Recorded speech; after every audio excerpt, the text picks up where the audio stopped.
Yeah, so I am back, and I am very excited to stream because there is so much to talk about. And today, what we're streaming is going to give us the perfect opportunity to talk about all of it. Because we're going to be doing some rather monotonous prep before we get into the exciting shit anyway. So, let's pull up the audio and get right into it. Hell yeah. Hello, pals. I am JoeDan54, and I am back from PAX West, and I am back to the Backlog. We're back playing Pokémon Yellow, and tonight we will be taking down the Elite Four.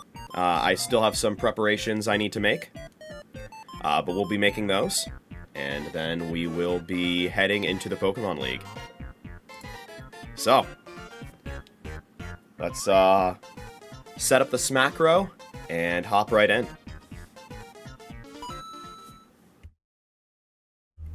Alright.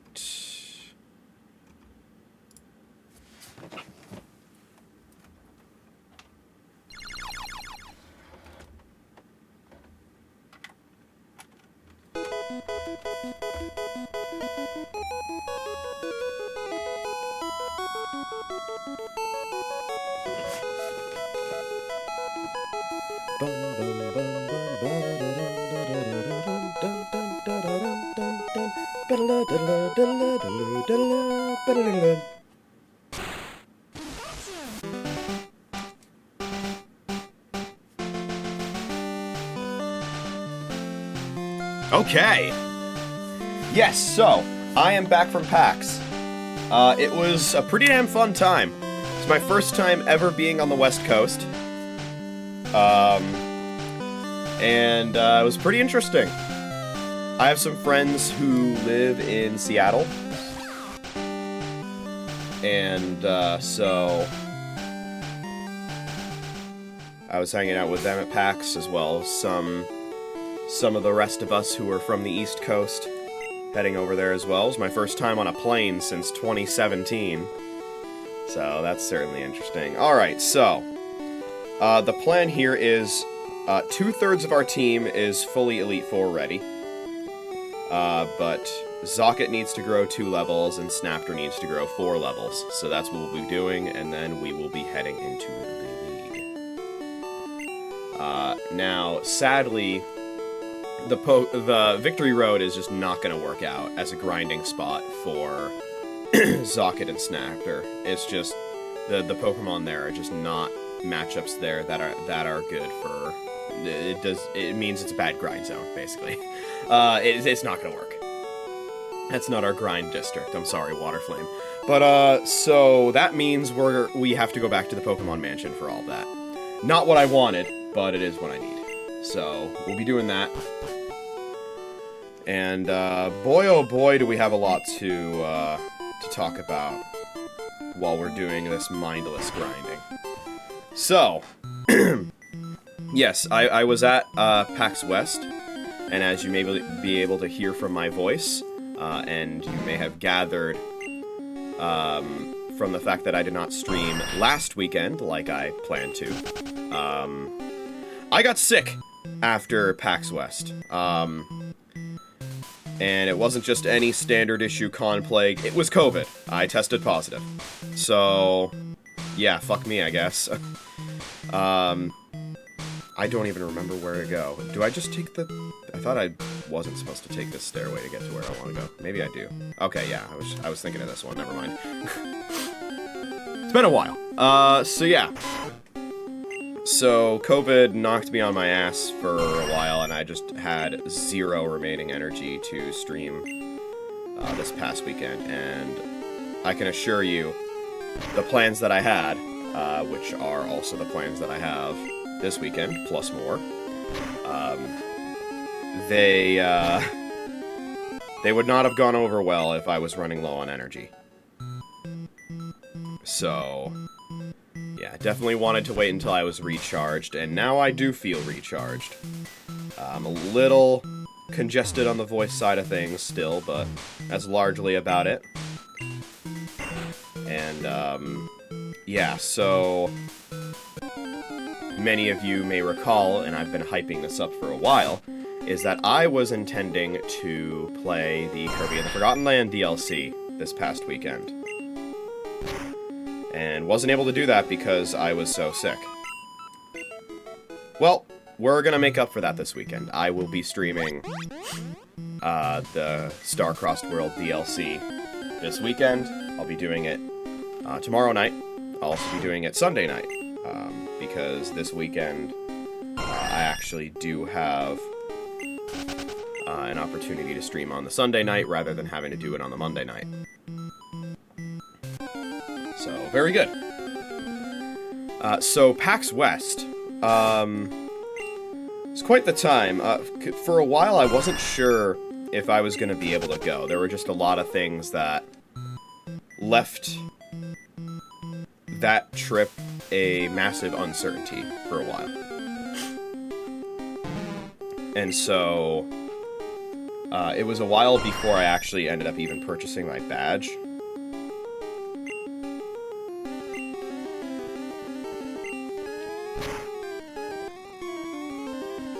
But eventually, earlier in August, I did, and then I was a lock for the trip. It was my first time actually buying plane tickets. They're fucking expensive. Jesus Christ, man.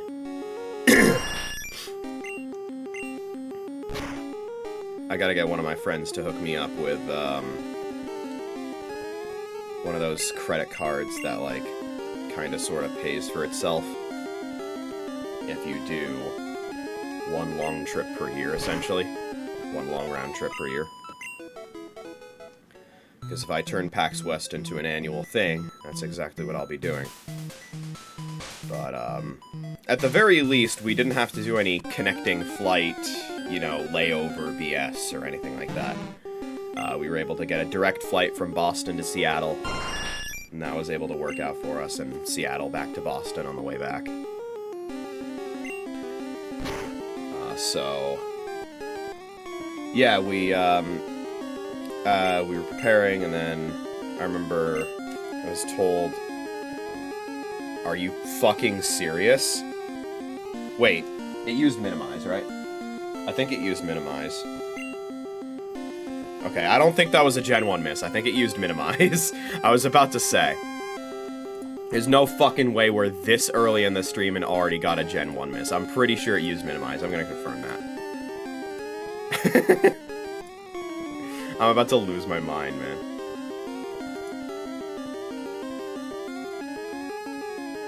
Yeah, okay. Punished for not using Swift, I guess. Anyway, so, I was informed, oh, I should probably tell my bank that I'm gonna be on the other side of the country before I try and make, like, a ridiculous amount of purchases. You know, thousands of miles away from my home. So, stopped at the bank on the way to the airport to let them know that, and they're like, okay, that's cool. Thanks for letting us know. Our system's down right now, though, so we can't we can't put you in the system for being on the other side of the country. So I'm like, all right, we'll see what happens. They're like, yeah, we're gonna try and get you in tomorrow. So yeah, made it to the airport. I had my carry-on. I also had a bag that I checked in, bigger piece of luggage, and there weren't any issues with that, aside from the fact that, I made the rookie mistake, I don't even know why I did this in hindsight, of leaving my phone charger in my checked luggage instead of my carry-on. And, yeah, that was a mistake, don't do that.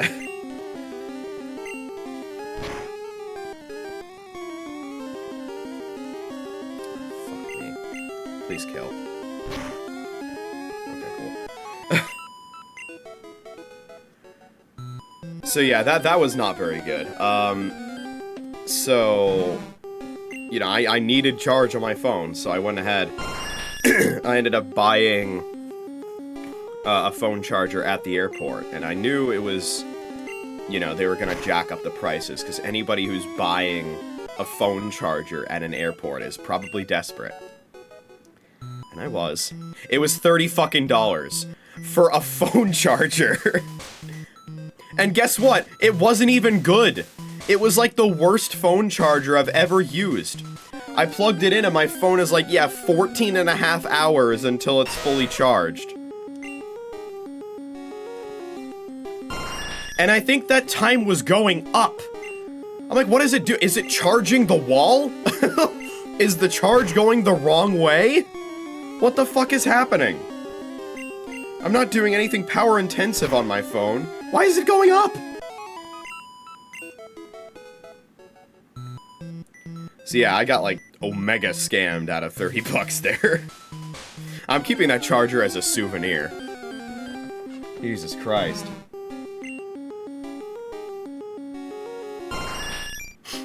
So yeah, that was some shit. In terms of the actual airport experience, it actually, I was worried about, you know, shit happening, shit coming up. It was fine. Particularly, like, getting, like, the Boston airport, was pretty fine. It was just like, you know, it felt like very much standard procedure. I don't have a real ID, so I just rocked with my passport, since that also works. And I figured, you know, it's a domestic flight. It's not gonna be as crazy as it would potentially be if it were international, in terms of what they'd be asking for, the kind of lines I'd have to sit through, that kind of thing. So, yeah, we got on the plane, and boy, it feels fucking weird, experiencing a plane takeoff when you have absolutely zero memory, of being on a plane, because it had been 8 years since the last time I had been on a plane. And it was my first time taking off from that airport and then going west. So, yeah, the plane took off and then it has to then do a 180 in order to start going west. It's kind of funny. But yeah, taking off feels very weird, especially when, you know, I have a view of the window, which was up, and giving me a shot of us rapidly rising higher. I was listening to a lot of the Nikkei OST while we were on the plane. Yeah, it was getting a little lightheaded watching us gain altitude rapidly. The flight itself was around 5 to 6 hours. We actually ended up landing way ahead of schedule, which made things a bit problematic for one of our friends who was gonna give us a ride to our Airbnb. We're just like, oh yeah, our plane landed like 50 minutes ahead of schedule, which normally would be like, yeah, this is awesome, this is perfect. But when you're scheduling somebody to come pick you up, yeah, it was a little awkward. The plane ride was pretty uneventful. It was pretty cool watching the real-time map of the plane. We flew on Alaska Airlines, and fortunately they had in-flight Wi-Fi. We were able to watch as we were passing over all the other states. There's a level up. I was waiting for one of those. And yeah, I played a lot of Mario Kart World while I was on the plane. Just going around in free roam mode and doing a ton of the missions. It gets very addicting. You just kind of you really lose yourself in that mode. It was a really good opportunity to just kind of relax and, you know, check out the interconnected world. It was a lot of fun. Some of those missions can be pretty tricky too. There were a number of them that took me quite a few tries. But, you know, just driving along at my own pace, just running into shit, ramming it, it's a lot of fun. Mario Kart World is a very, very good game when you don't have a competitive player bitching in your ear about how much the online sucks. Like, bitch, I'm on a plane. I'm not going to be using the online mode. Alright, everything in airplane mode, baby. But yeah, so, we land, and, fortunately, the guy picking us up, was still able to pick us up despite us being way ahead of schedule. The Seattle airport is fucking weird, by the way. I don't know how common this is for airports, but I had never seen it before. We had to take a train from the part of the airport that we entered after landing. We had to take a train from there to where my luggage was.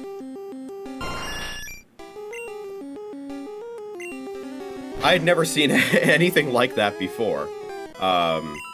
So, I don't know, man. I guess that airport's just fucking huge. Makes me wonder what they got going on at, I think it's either the Dallas or the Houston airport that's, like, notoriously gigantic. So I'm sure they got some crazy shit going on there. But yeah, so we were dropped off at our Airbnb, and it was an okay place.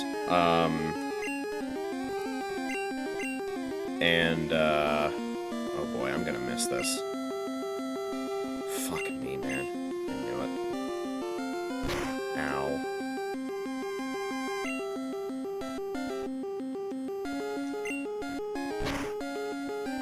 Yes, okay, goddamn.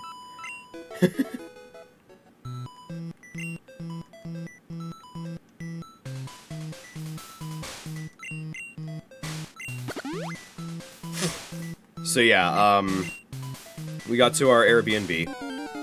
The place is alright. It's a very, very old building. And, of course, there was not air conditioning. And, I felt like after, because I was also on a very low amount of sleep that day. And, you know, we had flown backwards in time zones, and even locally in Seattle, it had gotten quite late. And I think my body was overclocked and overheated that day. So combine that with the lack of AC, and I was not having a good time. I was very hot. And I mean, in general, it was kind of hot that whole week, because, you know, it's the summer. And being a New Englander, my tolerance for heat probably isn't as good as others. But in any case, we do sleep that night. The following morning, one of our other friends joins us in the Airbnb, and we're just kind of chilling at the place that day, playing lots of games, and we did do some sightseeing around Seattle. We were right across the street from, like, a metropolitan market, which was very convenient. Oh, fuck you. Bro doesn't even have minimize. Why are you missing? I mean, I know why you're missing. Fly is 95 accuracy, but come on, man.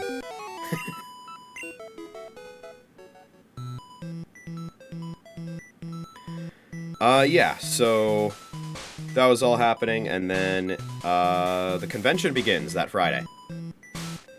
And, PAX was pretty fun.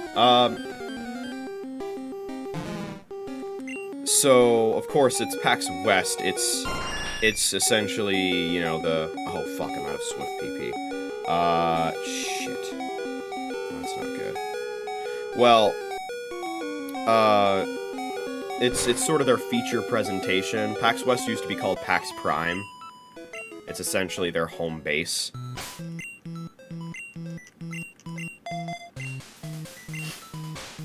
And so, It's essentially their biggest convention. And, well, it definitely shows. It was across 3 separate buildings, which made it a huge pain in the ass when, you know, 2 of those buildings had a lot of different things to see, and you constantly wanted to, you know, walk between them. And every single time that you wanted to go from one building to the other, you had to go through bag check all over again, because there's no internal connections between the buildings. That was, really fucking annoying. Aside from that, though, there was a huge amount of stuff to see. A lot of cool events, and the expo hall was gigantic, and there were multiple expo halls. And I think it was that Friday, yes, that Friday, we were all signed up to play an exclusive demo of Pokémon Legends ZA. So yes, I have now played Pokémon Legends ZA. I played it firsthand at PAX West. I played the demo, and I can confidently say, after having played it, it's okay. They were all running on Switch 2s. It was actually my first time playing anything with a Switch 2 Pro controller. The Switch 2, of course, being backwards compatible with all Switch 1 controllers, including the Smack-Ro. I'm just using my Switch 1 Pro controller for everything. Tomorrow night when I'm streaming Star-Crossed World, that will be my controller of choice. Good, I didn't accidentally turn it on. That would have fucked up the Smack-Ro. The Switch 2 Pro controller is interesting. I feel like I might prefer the Switch 1 Pro controller, just because of where some of the triggers are on the Switch 2 Pro controller. But whatever, right? Don't poison me. Fuck you!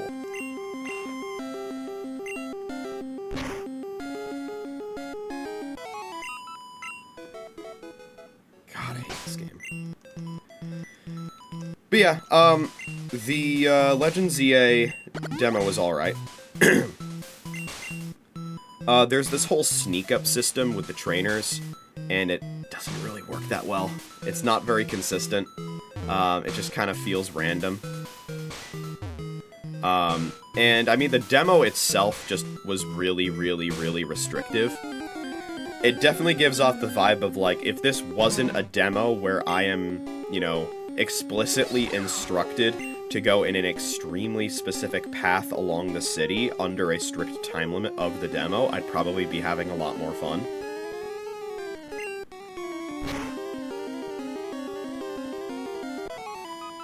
Which is not the game's fault, that's just, you know, the way the demo is built, and them wanting to run as many people through the demo as possible. I get it, I get it. Basically, it was like a 2-part demo. The first part consisted of battling a bunch of different trainers to, like, increase your rank in the city. And one of them was, like, intentionally way above the level of everybody else, which I don't think was a very good idea for the demo. I assume they just did it for novelty's sake. I still don't think it was a very good idea. And then the second demo was sort of like a raid boss type thing, where you had to go and do a mission where there was this out-of-control Mega Absol, and you had to fight it with your Mega Evolvable Lucario. That one was pretty interesting, and bonus points for it being Mega Absol, which is one of my favorite Mega Evolutions, so very cool.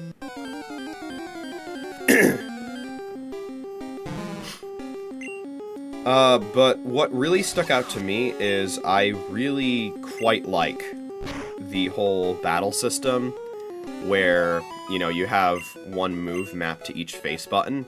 That was something I remember seeing in the trailers and being like, this is perfect. 4 moves, 4 face buttons, map 1 to 1, you know? It's actually an idea that I've had for a long time, personally. And I'm really happy to see it in a proper Pokemon game. In execution, it feels very Xenoblade-esque, which is a good thing, you know? Xenoblade laying the groundwork for other franchises to follow along in the footsteps of good game design. It's very intuitive, and I look forward to using it in the actual game. I do wonder how team building is going to work in Legends EA. They have, of course, since then revealed a number of other Mega Evolutions. I have to say, most of them I don't have a huge reaction from. A lot of people don't seem to like Mega Dragonite. I think it's okay. My question is just, what the hell are they gonna call the Mega Stone? Is it gonna be a Dragonite-ite? Is it gonna be a Dragite? What the fuck are they gonna call it? Who knows, man. Mega Hawlucha I also think is just kind of okay. And Mega Malamar is the most recently revealed one, and I'm glad that we're getting Kalos Megas, of course. The Mega Malamar design is kinda... it's whatever. My opinion on it might be a little sour just by the fact that I think the whole My Friend Malamar thing and whatever their marketing campaign is really fucking obnoxious, and I find it annoying. Like, just put out the trailers, okay? That's all you have to do. Enough of this how do you do fellow kids crap. Just put out your trailers. Put the fries in the bag, Game Freak. Your recent video game output is not good enough for you to, you know, for all of this to be warranted. Alright?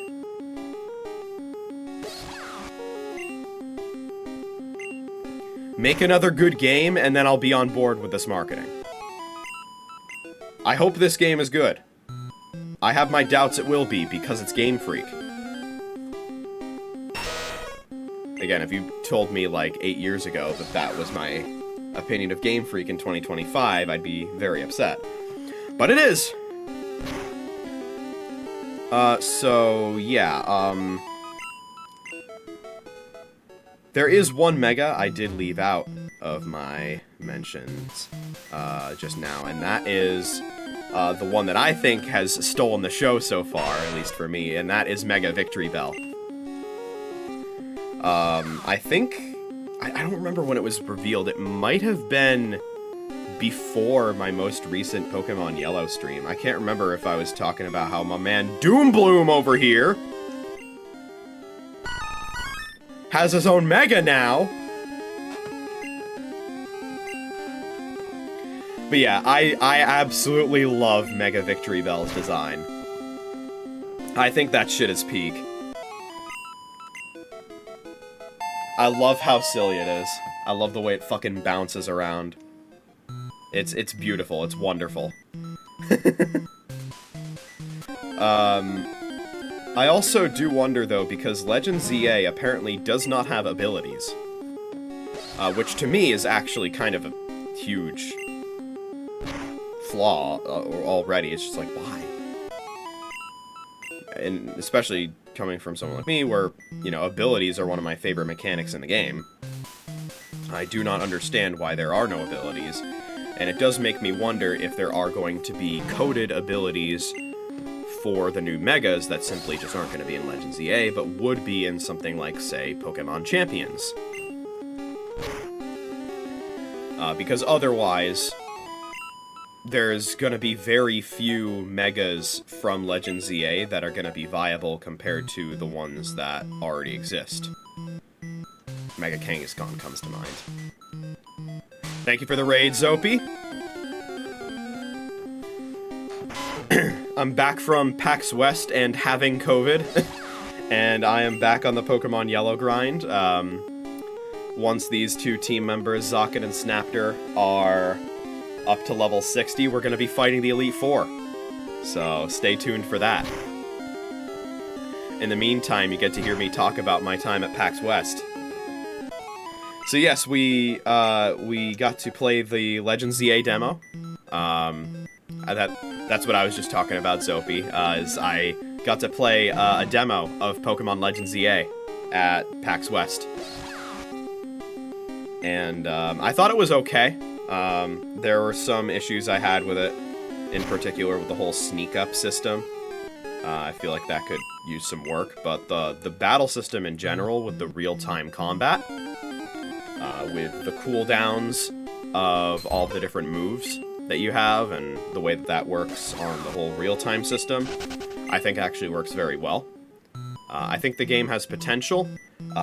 It is still, regrettably, a Game Freak game. I have a feeling they're going to find a way to screw it up, but I'm hoping they don't.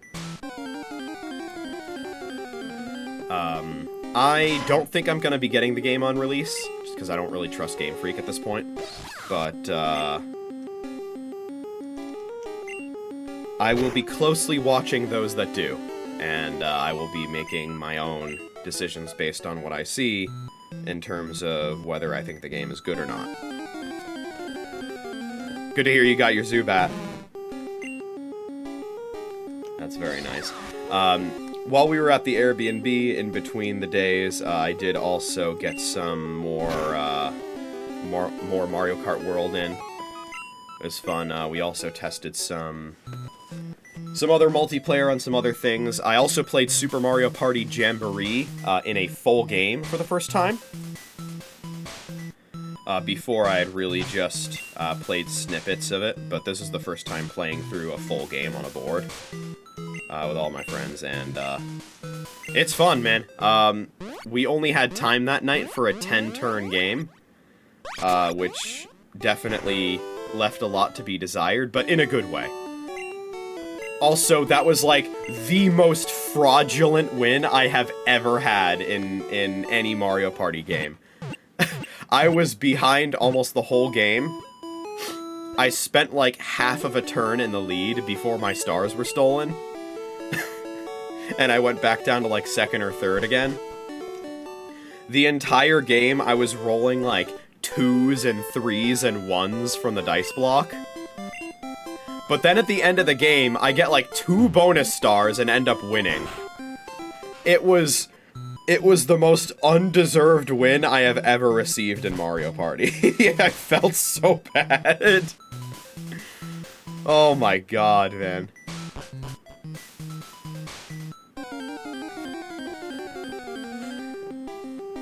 That was so fraudulent.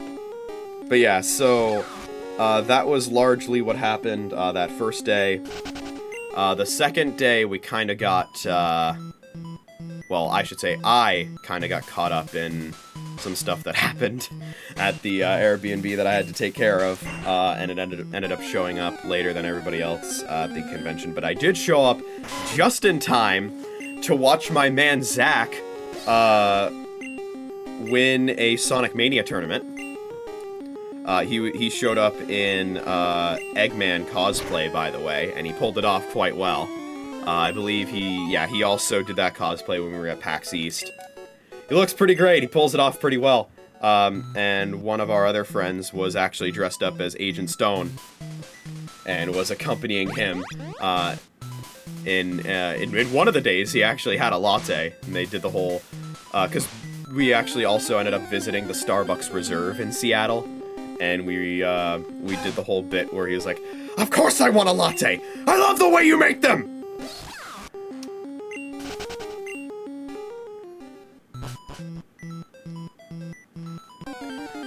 As for me, I showed up in the cosplay that I also did at PAX East. It was Elio from Pokemon Sun and Moon. He's my goat. I don't know if I'm gonna be doing that cosplay in the future. For one, because I think I should probably do a character that more people recognize, and also, one of the pockets on my pants, is no longer a pocket. I don't remember when it happened. It was towards the end of the convention. I felt my phone fall through my pant leg. I was just like, oh, can't use this anymore. I can definitely get that sewn back up, but at this point I think that's just a sign that I should probably switch over to something different. So, in the future, I'll probably do something else. I might cosplay your boy Guzma. Do something like that. You can maybe pull that off. Similarly to PAX East, there was also a Pokemon cosplay meetup at PAX West. This one, I was fortunately not the only Gen 7 rep. At PAX East, I was the only person from Gen 7 at the cosplay meetup. That was not the case this time. This time, there was a Lily, there was a Guzma, and there was a whole crew of Team Skullgrunts, which was pretty awesome. So, yeah, that was a damn good time. In general, there were just a lot more people. It was a lot of fun. You guys might know the YouTube channel KirbyGCN17. If you've ever seen a video on YouTube of, like, the reactions at Nintendo New York to a Nintendo Direct, KirbyGCN17 is actually the one who records those and puts those on YouTube. And as it turns out, he also travels to conventions like PAX. And he, if he has not already, then, he will be putting up a video of that cosplay meetup to his YouTube channel, and I will likely be featured there as I was at PAX East. It was a lot of fun. There was also a Street Pass meetup at PAX West, and I ended up getting a absolute boatload of Street Passes on my 3DS. The very same one that I'm using right now. Absolute fuckload of them. To the point where I actually got the Street Pass achievement for getting 100 in a day. And I was getting a bunch of crazy regions I did not expect to get. You know what region I got at PAX West on Street Pass? I got none of it. The Canadian province, none of it. The remote-ass one up in, like, the north. The one east of Yukon territory. The one that has islands that go up deep into the fucking Arctic Circle. I got a Street Pass from that province.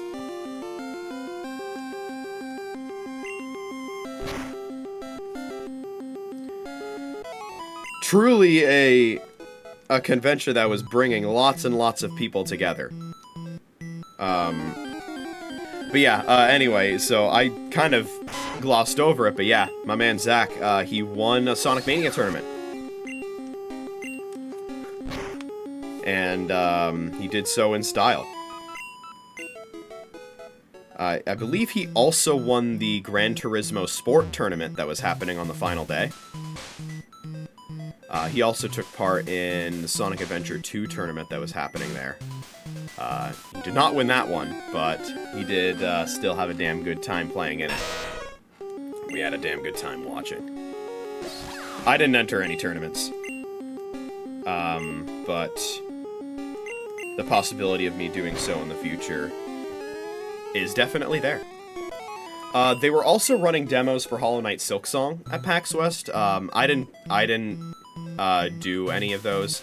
I don't know if I've talked about this before, but I have some personal problems with Silksong, and the fact that, you know, everybody is just kind of letting Team Cherry off the hook for them being really irresponsible over the past few years, where they have essentially stifled the voices of a lot of indie game creators by just existing and not saying anything about their game, and letting the absence of their game at any given presentation dominate the conversation about the presentation, rather than, you know, people actually talking about what's there. And then they come out recently and they're like, oh, sorry, we were just having too much fun playing the game. No, that's not how this works. But, you know, everybody's just gonna let them off the hook, apparently.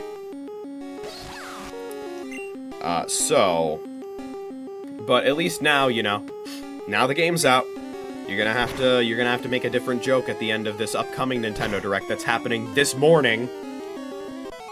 which I will not be reacting to live because it's happening during work hours, but I will be doing a stream reaction to that later today. So later this Friday, I'm going to be doing 2 streams. I'm going to be doing one in the evening where I react to the Nintendo Direct, which, by the way, is an hour long.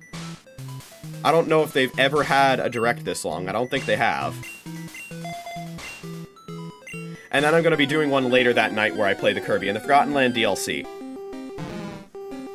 Which is something that I've wanted to do for a long, long time. Why did I have to wait so long? We're getting there. So, yes, PAX West. I got a ton of stuff from the Expo Hall, including the shirt that I'm wearing right now. Which is itself from an indie game. Let me actually swap over here real quick. Shout out to Just Shapes and Beats, my goat. I have a full playthrough of Just Shapes and Beats on my main channel. I played it at launch in 2018. It is an extremely fun game. I highly recommend it to everybody. It's on Switch, it's on Steam, it's on other consoles as well. If you like rhythm games, if you like bullet hells, if you like good music, definitely check the fucking game out. It's awesome. And it is also on the backlog because there is some unfinished business I have with the game. So I look forward to doing that. Oh god, I'm gonna miss. Okay, cool. And they were actually running a Just Shapes and Beats demo there, which is where I got this shirt. I also, I think somewhere near here I have the pin that I got from there as well. There it is, yeah. There you go. I guess this is the close to me pin. Because that's your friend, and in the game, that's like your friend character, and he eventually gets like infected, and you have to fight him. Am I out of full heals? Fuck, I am. Well, shit.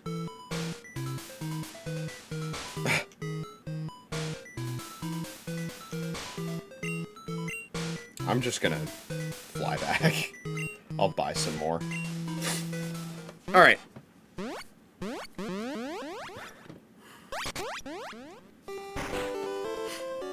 Then there was a bunch of other stuff that I got at the Expo Hall as well. Primarily, I bought a bunch of games, including this one. It's kind of hard to see, and I'm worried I'm going to defocus the camera. It is Final Fantasy VI on the GBA, which is really the definitive edition of that game, so glad to have that in my hands. I also got my hands on a copy of Pokémon Pearl, complete in box too, for a surprisingly good deal. Don't you worry, I did do my checks to make sure that it's like a legit copy, and not like a bootleg or a fake or anything like that. And it seems to be the real deal. And at this point, across the entire Game Boy Advance, DS, and 3DS library of mainline Pokémon games, the only ones that I'm missing now are Heart Gold and White 2. I have Ruby, Sapphire, and Emerald. I have Fire Red and Leaf Green. I have Diamond, Pearl, and Platinum. I have Soul Silver. I have Black and White. I have Black 2. I have X and Y. I have Omega Ruby and Alpha Sapphire. I have Sun and Moon. And I have Ultra Sun and Ultra Moon. All that's left is Heart Gold and White 2. And I guess the Pokewalker as well.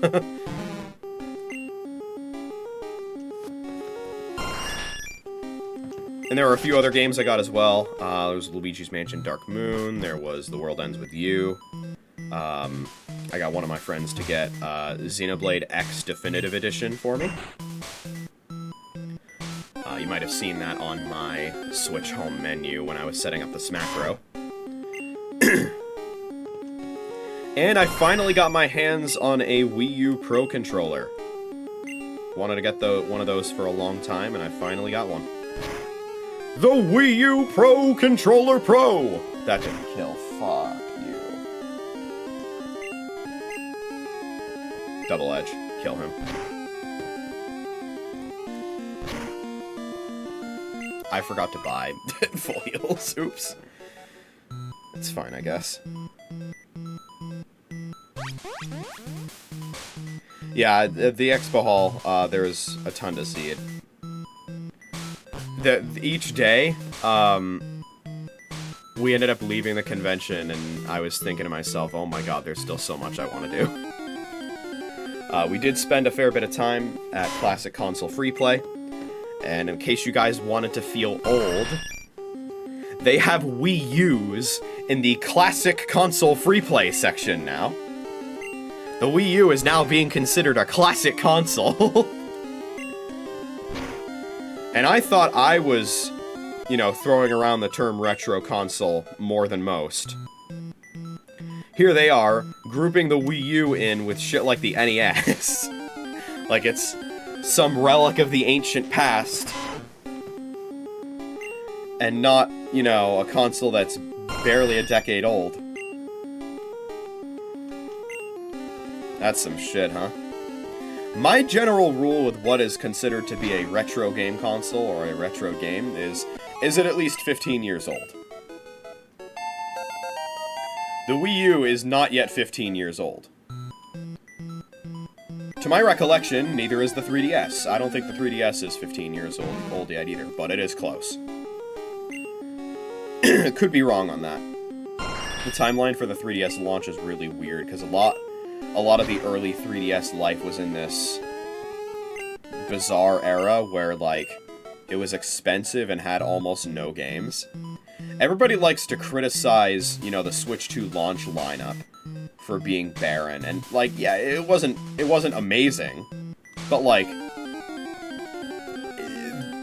you should have seen how bad some of the previous launches were for systems, and of course, you know, a lot of them didn't have the benefit that the Switch 2 does, where it is, at the very least, backwards compatible with the entire Switch 1 library, including a number of games that just inherently run better on the Switch 2. Which, by the way, even without the DLC, I am very excited to play Kirby and the Forgotten Land in 60 FPS. I did install the updates for it, and check it out, while we were at PAX, actually. And, my god. 60 FPS Kirby and the Forgotten Land gameplay is... It's gonna fucking make me climax, bro. That game already ran really well at 30, and at 60, and it's a smooth 60, by the way. It's glorious. I cannot wait to play it tomorrow night.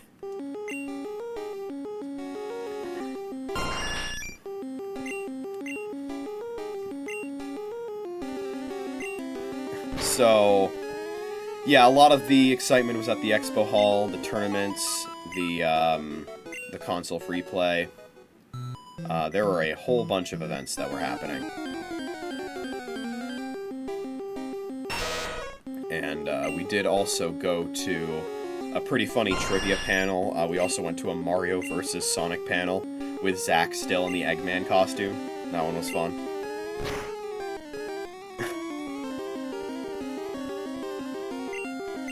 It does make me wonder, you know, what would I do if I were to be running a panel at PAX? And honestly, if I were to run a panel at PAX, or at any convention like this, I think what I might do is have a panel about Flash games. They've been kind of on my mind, because a lot of my friends have been playing Flash games from Flashpoint while we're in VC. And just reliving some childhood memories, and I, of course, consider myself to be quite the Flash game aficionado. I've grown up with many, many of them. I believe I'm actually the reason that they know about Flashpoint in the first place. And so I was throwing out some recommendations for them as well. And I could probably run a pretty good panel in Flash games. And if I had the resources to do so, I might even fucking set up, like, a bunch of computers in, like, rows and shit with Flashpoint, you know, loaded up on all of them or something. And just have, like, a Flash game free play room, you know? I wonder how many people that would attract. But yeah, we also did some sightseeing around Seattle, as I mentioned. We visited the Starbucks Reserve. I don't recall every last little detail, but it was essentially like, I guess, like the first Starbucks ever. And it's also, it might be the largest right now. It's a giant reserve. We had a bunch of suites there. I got too many. I couldn't finish them all. That was okay, though. We also, of course, it's Seattle, and the fact that we were also just really close to it within Seattle, we visited the Space Needle. And that was a lot of fun. I took an elevator all the way up to the top, where you have the, you know, the wide area towards the top of the spire, which is actually slowly rotating in real time, and you can see it happen. It's pretty interesting.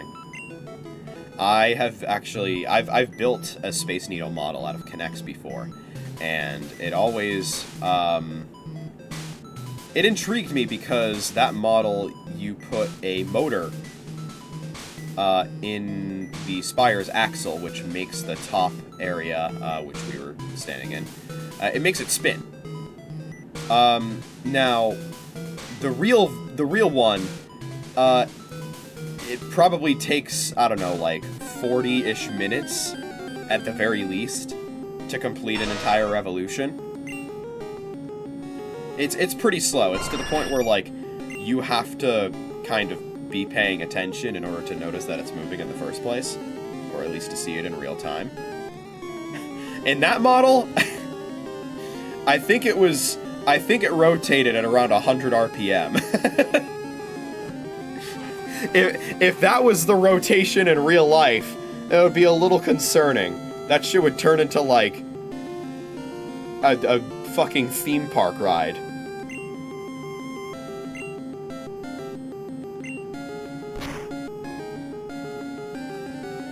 Apparently they also run this thing on weekends where they actually have a staircase all the way from the top to the bottom.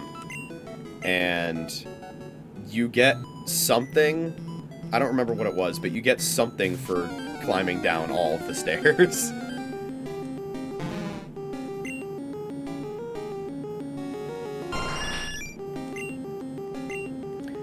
But we did not visit on that weekend. I think it was that Friday night that we visited, so unfortunately we missed out on it.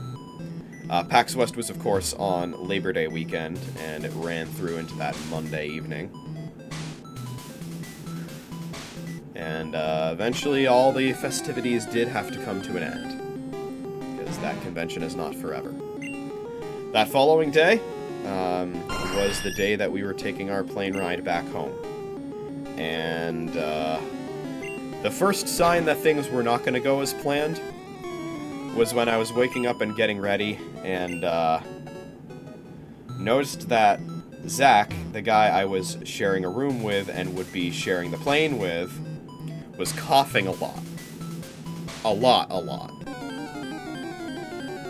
And seemed kind of out of it that whole day. Also, the airport was a lot more crowded that day than it was when we were actually getting to Seattle in the first place, which I guess shouldn't be a surprise since it was literally the day after Labor Day, so... Yeah, so, we took that ride. I'm gonna get poisoned. Fuck!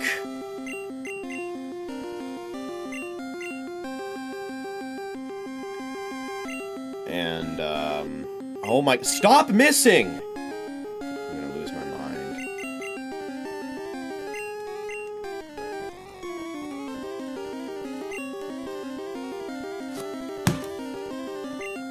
This fucking garbage bird. Land one fucking move.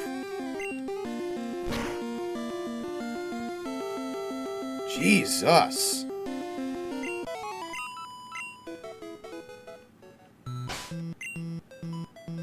Anyway. So, we fly back. I get home. And, I wake up the next day and, yeah. Listen, if one of us got sick, we were both going down with the ship. With the amount of stuff that we shared over the course of that week, the fact that we were sitting next to each other on the plane rides, if one of us got sick, we were both getting sick. It was unavoidable. But yeah, I was down for the count that week, and later on I did indeed test positive for COVID. Which made a lot of the plans that I had very complicated for what I was trying to get done, because also happening that week was a pretty important car appointment, because my car was in bad shape and needed repairs.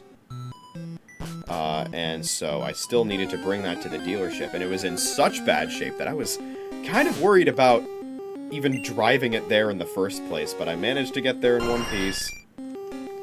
Drop the car off, and, yeah, I mean, fortunately, this whole story does, in fact, have a happy ending. I have mostly recovered from COVID. Still a little bit of throat congestion, but that's mainly it. Enough to conduct a stream. We're fine. I forgot to get antidote. You know what? I'm just digging back right now. I don't care.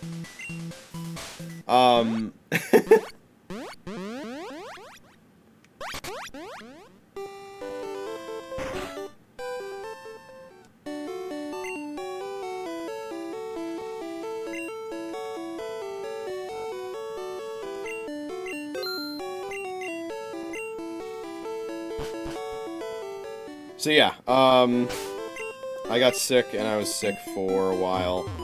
It was pretty rough. It was difficult to focus on things because of how bad my headache was. But at the same time, it did also give me the perfect excuse to get an abundance of rest. And that I did. I had to forego the streams last weekend, but I think it was definitely necessary. And now we're back! And I am getting an extremely high encounter rate in a place where I don't even want to be battling, which of course means that once I actually get to the place where I want to be battling, it's going to be like one encounter every 30 years. But yeah, so that was PAX West. It was a very fun time. I don't know if I'll do it again next year, just because, well, after how sick I got afterwards, it's kind of been leaving me second-guessing a little bit my ideas of going to conventions. That said, I am considering potentially going to MagFest next year, which would not involve a plane ride. It would just involve an extremely long car drive, by far the longest I'd ever done. All the way over to National Harbor, Maryland.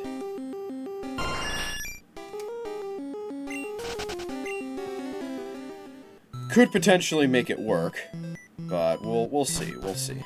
Absolutely nothing like that is set in stone quite yet.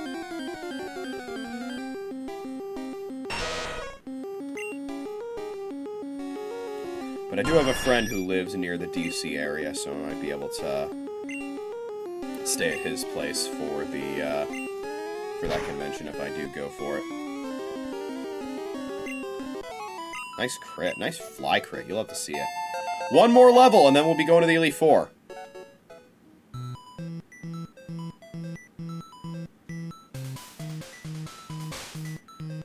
Okay.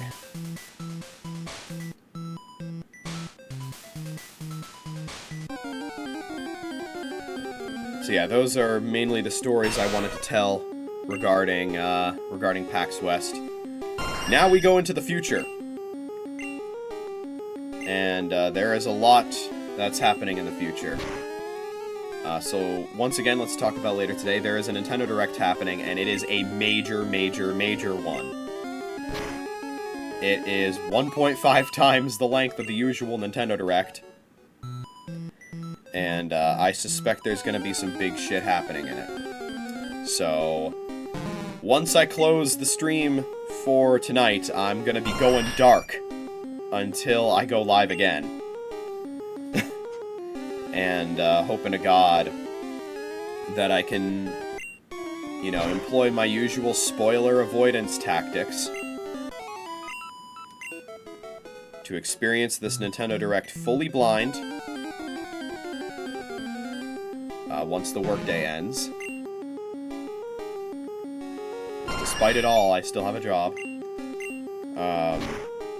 And by that I mean there were some layoffs that occurred at my company, but I was not one of them, fortunately.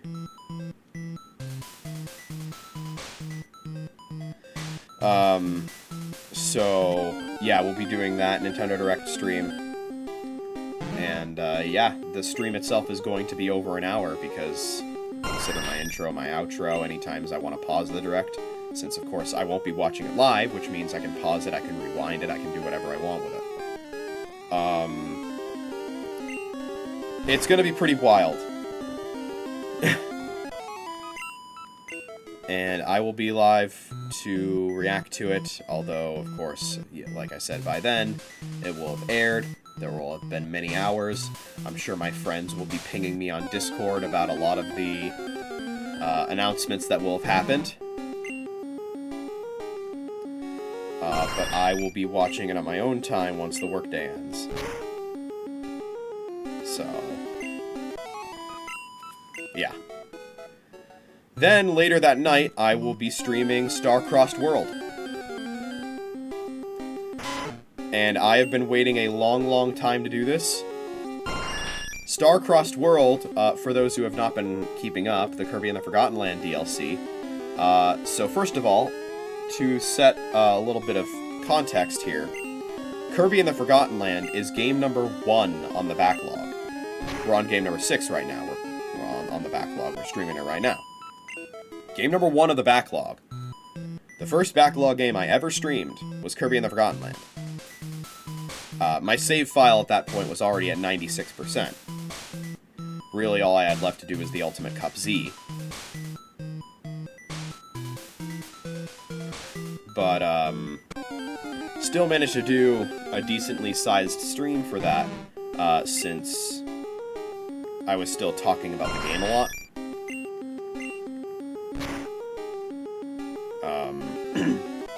Doing tier lists and all that stuff.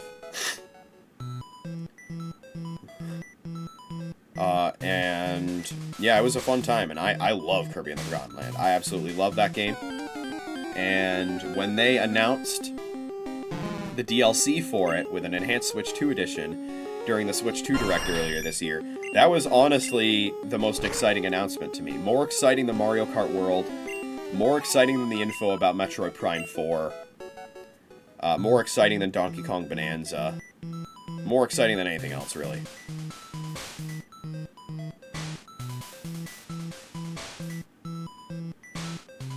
And then I looked at my calendar and I realized, oh, fuck me. Star-Crossed World comes out on the same weekend as PAX West. So I would not be able to stream it that weekend. And this whole time I was thinking to myself, okay, it's going to be an agonizing wait, but I will wait an additional week to play it. What I didn't expect was to be getting sick and having to wait not 1, but 2 weeks to play Star-Crossed World. And I don't want to wait any longer, so as much as I want to see crazy shit go down in this upcoming Nintendo Direct, I hope they don't do too many crazy-ass shadow drops. Because I've already got a full plate for stuff I want to do later today on stream. I don't need to add more to it.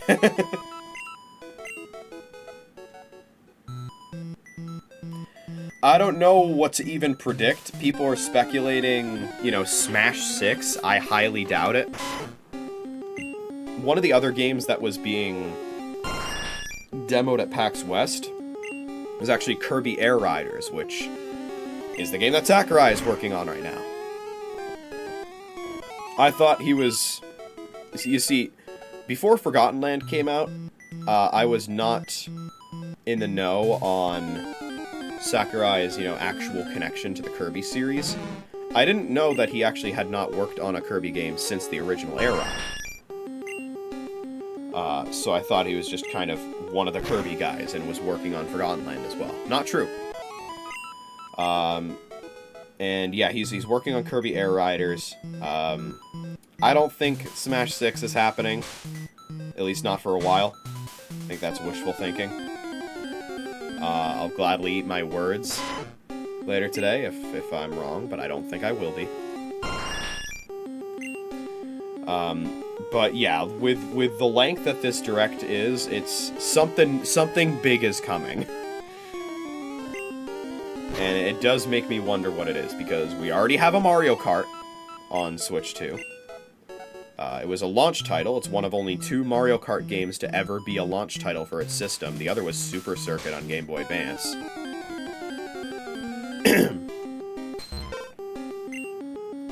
We're almost certainly not getting Smash.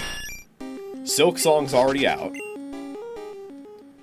I'm hoping at this fucking point they're actually going to give us a release date for Metroid Prime 4, because, to my knowledge, we still don't have a goddamn release date for Metroid Prime 4, so we better get one. They said it's going to be talking about Switch 1 and Switch 2 games, so I can imagine we're probably going to be getting some more information on the new Rhythm Heaven game, the new Tomodachi Life game, maybe we'll finally get some more information on Professor Layton and the New World of Steam. That would be nice. But yeah, this is definitely one of those directs where it's like, I have no idea what they're going to be doing. Maybe they'll be announcing more enhanced Switch 2 editions of Switch games. It does make me wonder what games would get that treatment, if any. The first one that comes to mind that I think would be very nice to get that treatment is, of course, Mario & Luigi Brothership. A game that could definitely benefit from some performance improvements. And if they can get Scarlet and Violet to run better, they can definitely get Brothership to run better. Not that Scarlet and Violet set the bar very high when it comes to getting them to run better. If you got them to function 50% of the time, that would be a 40% improvement.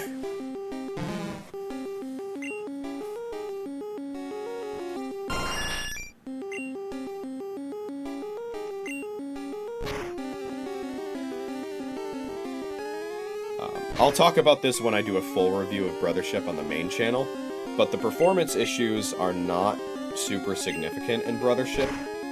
And fortunately, they do not affect battles at all. They're really just on the overworld. But especially in the late game, the performance on the overworld does take a turn. So yeah, getting some improvements there would be nice. But yeah, like I don't know what they're gonna do at this point. And now that we've gotten our Mario & Luigi game, there's not a whole lot that I'm, like, silently hoping for, you know, that would be a dream game, because my dream game already happened. It came out last year.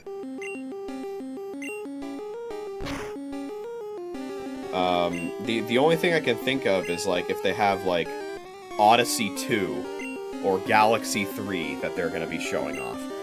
What could they possibly be, you know, cooking up that's causing this direct to be this long?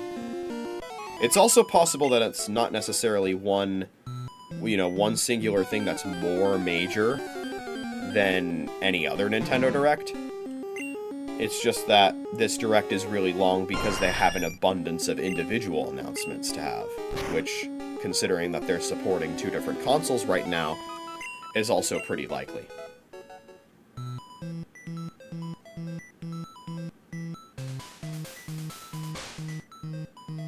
Mario Maker 3 would be pretty cool, though. But I don't know how interested I'd be in playing that game if they do not add the ability to search for a level by its name. This seems like something very simple to implement, and they have failed to implement it twice now. I think it's a very important feature to just be able to search for any, search for, like, levels with something that it has in its name. You know, you want to search for all the levels that have the word puzzle in their name. Hey, level 60. You know what that means? Our whole team is Elite Four ready! Oh, I want to search for levels that have the word lava in their name. Or maybe Dashi wants to search for all of the Mario Maker levels that have the word Dashi in their name. If you can't search for a level by its name, you can't do anything like that.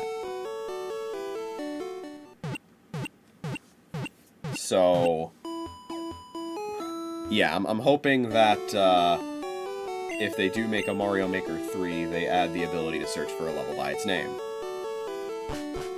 But enough about Nintendo Direct speculation. I've been ranting about things that are completely unrelated to the game at hand right now, for just long enough to stall for all the time I needed to. Let's fly back to Indigo Plateau, boys. Our team is entirely Elite Four ready, and it's time. Let's go for it. Let's go after the Indigo League. All right. Da da da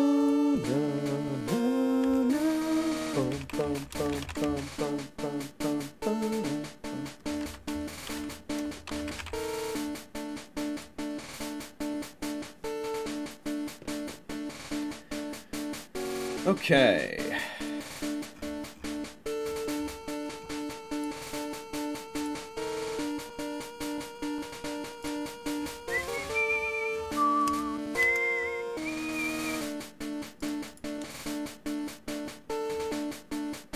Alright, so let's get in there for the fight.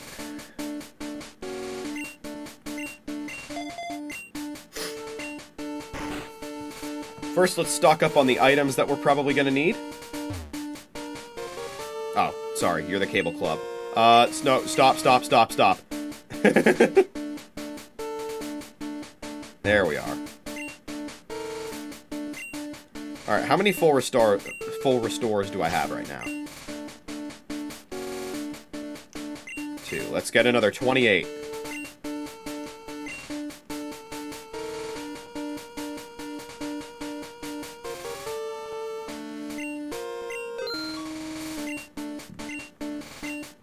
How many revives do I have? Let's get a whole bunch more.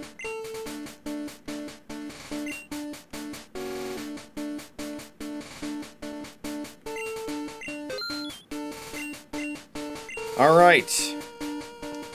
It's time, boys. For the Elite Four. This is the showdown. Let's do it. First up, Lorelei. Welcome to Pokémon League. I am Lorelei of the Elite Four. No one can best me when it comes to icy Pokémon. Freezing moves are powerful. Your Pokémon will be at my mercy when they are frozen solid. Hahaha, are you ready? As ready as I'll ever be with this regular trainer battle theme playing for the Elite Four fights. They couldn't even be bothered to give the Elite Four in Gen 1 not only not their own unique theme, but not even an intimidating theme at all. 3 of the Elite Four members just have the regular trainer battle theme. It's wild. Anyway, get him, Zocket. I forgot to turn on move animations. Shit.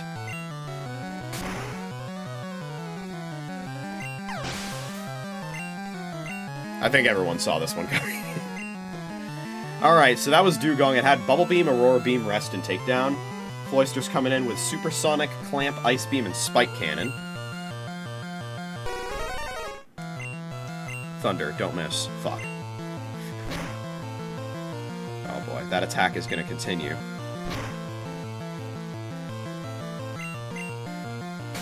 There it is.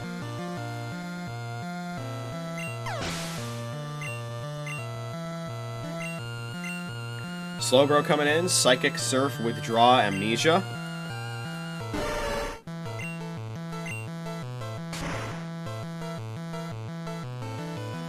Nice crit. Jinx coming in, Double Slap, Ice Punch, Lovely Kiss, Thrash.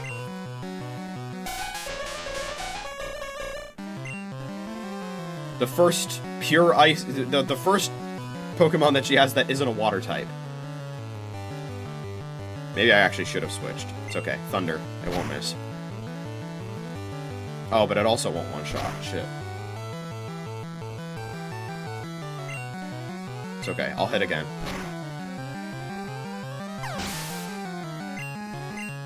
Alright, and coming in last is Lapras. Body Slam, Confuse Ray, Blizzard, Hydro Pump. I am gonna switch for this one. Because I kind of have to. Get him, Snapter!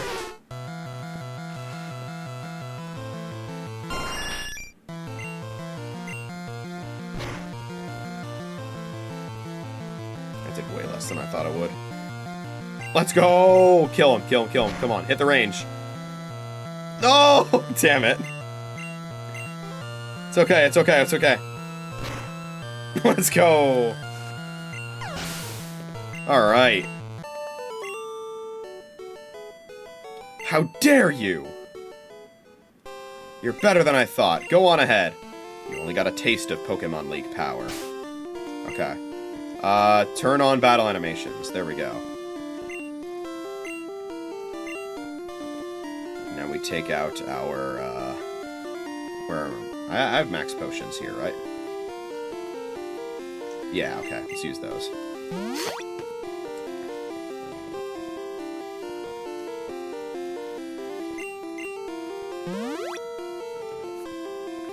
Alright. Up next is Bruno,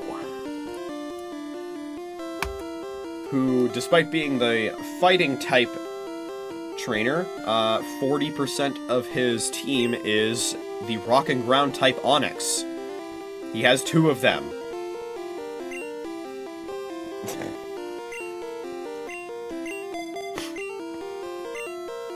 In any case, let's head in. Oh, each area of the league has different music. Interesting. Bruno, I believe... no, I'm thinking of the gym leaders. I'm trying to remember which members of the Indigo League conference were also part of Team Rocket in the manga. But I think it was just that half of the gym leaders in the manga were part of Team Rocket. I don't think any of the Elite Four were part of Team Rocket in the manga. They were antagonists, though. They did a little bit of war crimes. Red's fight with Bruno in the manga is fantastic, by the way. I am Bruno of the Elite Four. Through rigorous training, people and Pokemon can become stronger. I've weight trained with my Pokemon. Yellow Dan, we will grind you down with our superior power. Hoo! Ha!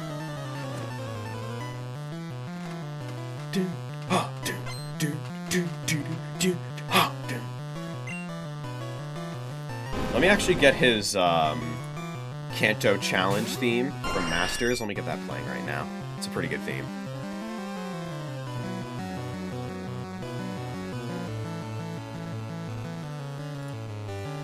there we go. Let me see. Okay. This might be loud.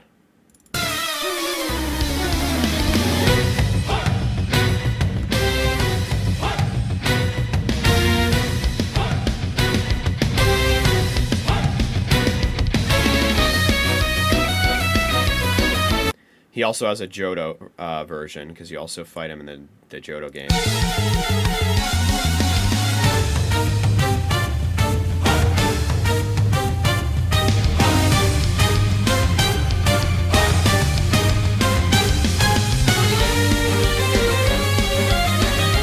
Yeah.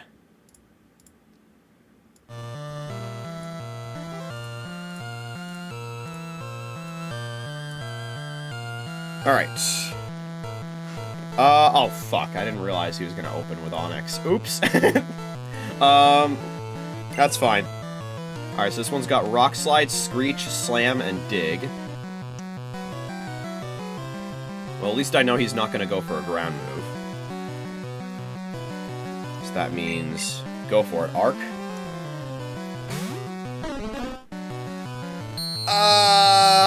I regret turning on battle animations.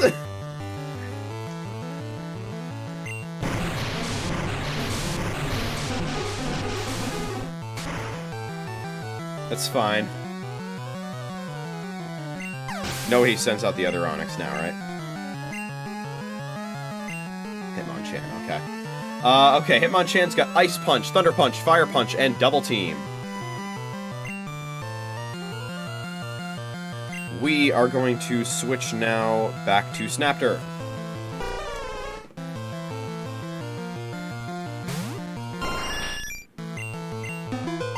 And we're gonna fly up high.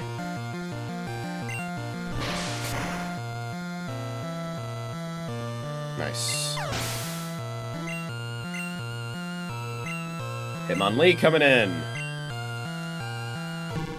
Alright, do you think he goes for high jump kick here? Let's see. Please. Yes! Yes! Yes! Get fucked! Oh. That did nothing! What? Why did that do nothing? Excuse me? Okay, we gotta take a look at this here. Alright. High jump kick. Okay, in Gen 1, high jump kick does damage with a power of 85. If it misses, the user will take crash damage of 1 HP. It is hard-coded to deal 1 HP if you miss. If used against a ghost type, then the user will not take crash damage.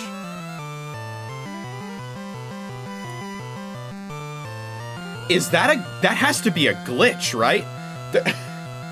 There's no way they had a meeting to be like, okay, we're gonna have this high-risk power fighting type move where you jump high up in the air and kick your opponent. And if you miss, you crash and get hit and take 1 damage. There's no way. There's no way that's a feature, right? That's intern coding. What? What were they thinking?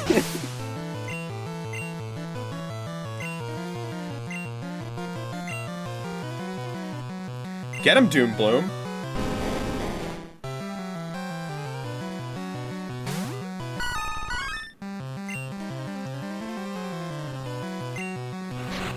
I'm blown away.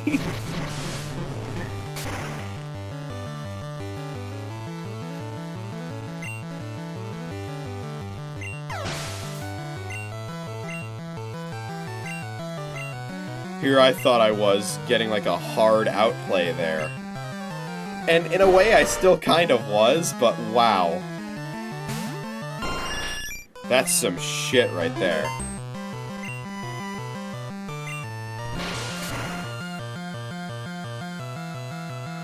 Wow, that didn't kill. X-Defend? What is bro on? He has 2 X-Defends per Pokemon, using them randomly 25% of the time. Okay, bud. Whatever you say. Master Crabs.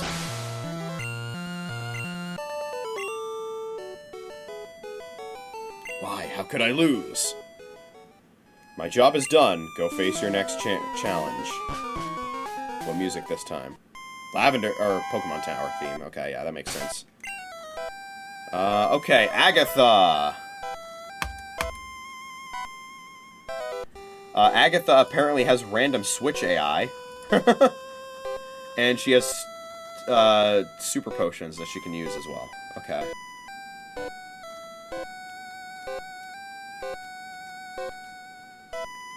This is where we bring in Snoutlet. Because, despite being a Ghost-type trainer, only 3/5 of her team is actually Ghost-type, and the entire team is Poison-type. I am Agatha of the Elite Four. Or was that I am Agatha of Elite Four? Hold on. Okay, it was the Elite Four. Oak's taken a lot of interest in you, child. That old duff was once tough and handsome. That was decades ago. Now he just wants to fiddle with his Pokedex. He's wrong! Pokemon are for fighting!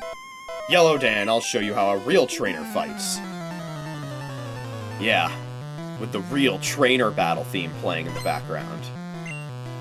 Alright, Agatha, let's see what you got going on here.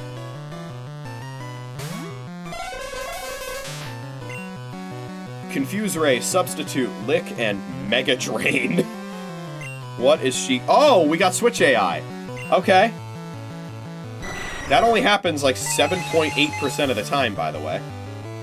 Into her Golbat with Supersonic, Toxic, Wing Attack, and Leech Life. And it's dead. Outstanding move, Agatha. You want to do it again?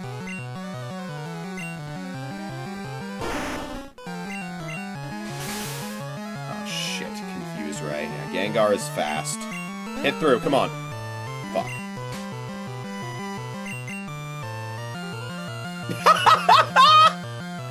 Oh, Gen 1. Oh, Gen 1 fucking sucks, dude. Oh, I completely forgot that Psychic is immune to Ghost because of a bug. That's so funny, man. It literally can only hit me with Mega Drain, and I don't think it's ever gonna pick Mega Drain because of the AI. And the fact that it can't run out of PP. Oh, no, never mind, okay. I guess it does have that failsafe in where, like, if it uses a move that doesn't do anything, it'll just pick a different move. Okay, well, I just hurt myself in my confusion 3 times in a row.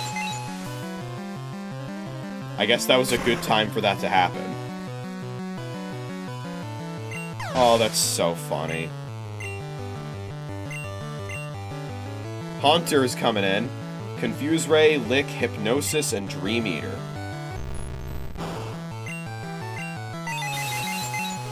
Good thing I'm faster than this one.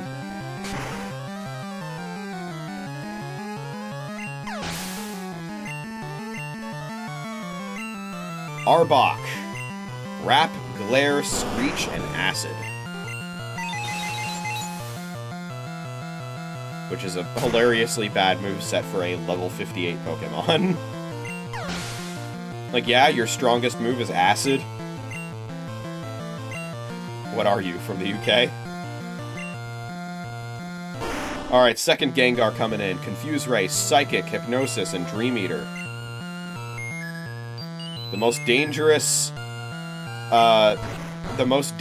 damaging attacks on the strongest Ghost type in the game. And they're both Psychic type attacks.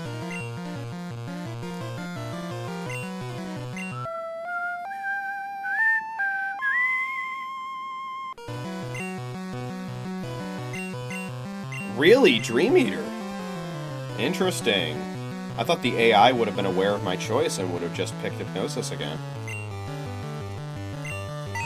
Well, it's a damn shame Hypnosis doesn't have good accuracy, isn't it? Peace, homie.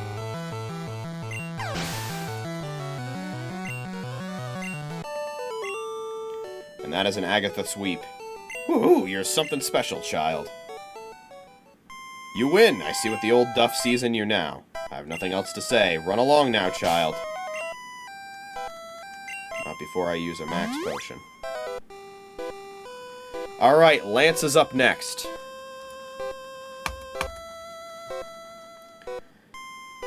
And based on who he opens with, he's all yours, Zocket. Oh, this is auto path. I don't have my hands on the plus control pad right now, or the circle pad for that matter.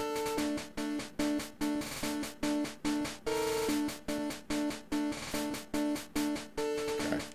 Ah, I heard about you, JoeDan. I lead the Elite Four. You can call me Lance the Dragon Trainer.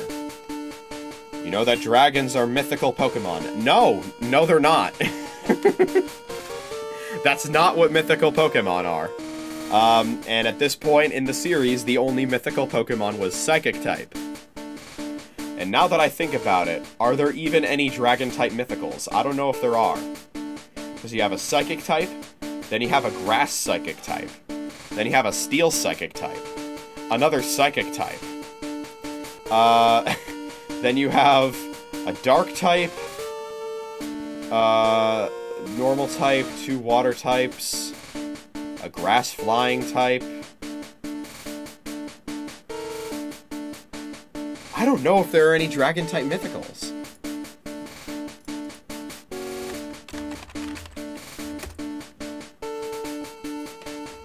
I guess Dragon-type Arceus. There's your Dragon-type mythical. Your Dragon-type mythical, sir.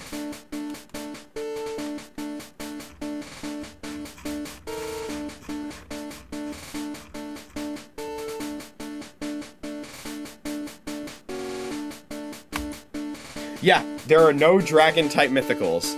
Or ground or ice. Those are the 3 types that have no mythicals.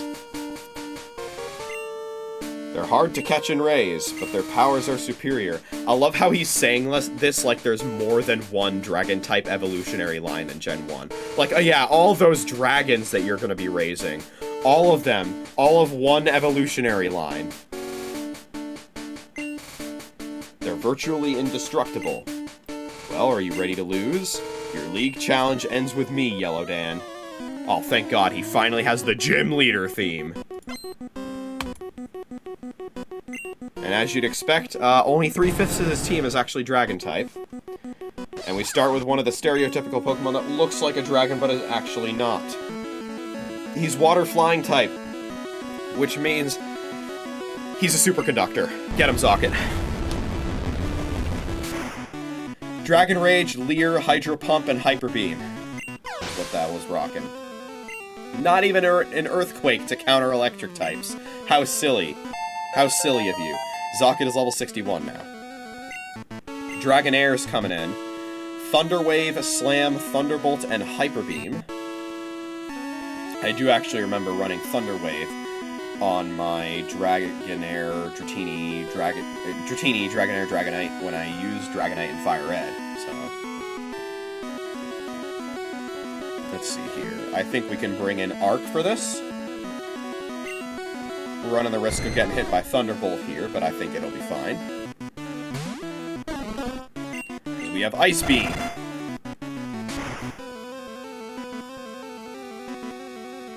And it one-shots. Beautiful. Well, guess what? Another Dragonair's coming in. This one's less intimidating because it doesn't have electric moves. It's got Bubble Beam, Wrap, Ice Beam, and Hyper Beam. He has got Ice Beam of his own, but mine's better.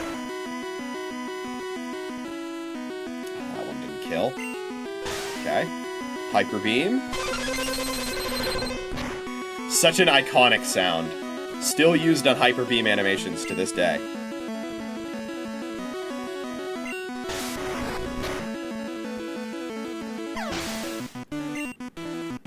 It's funny how little I've actually seen that strength animation, because most of the time it's when battle animations are off and I'm grinding. Aerodactyl. Wing Attack, Swift, Fly, and Hyper Beam. Yeah, I was gonna say, it's almost certainly faster than me. Aerodactyl is a very fast Pokemon.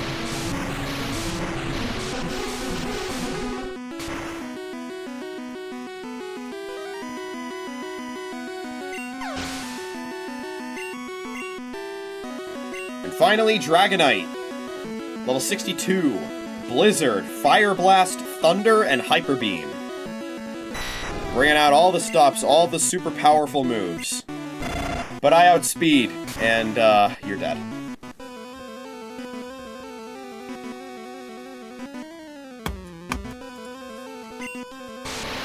Oh, wait, what? You're still alive? Wait a minute. Wait a minute. Hold on. Hold on. Wait a minute. You weren't supposed to do that. I got caught lacking. What the fuck?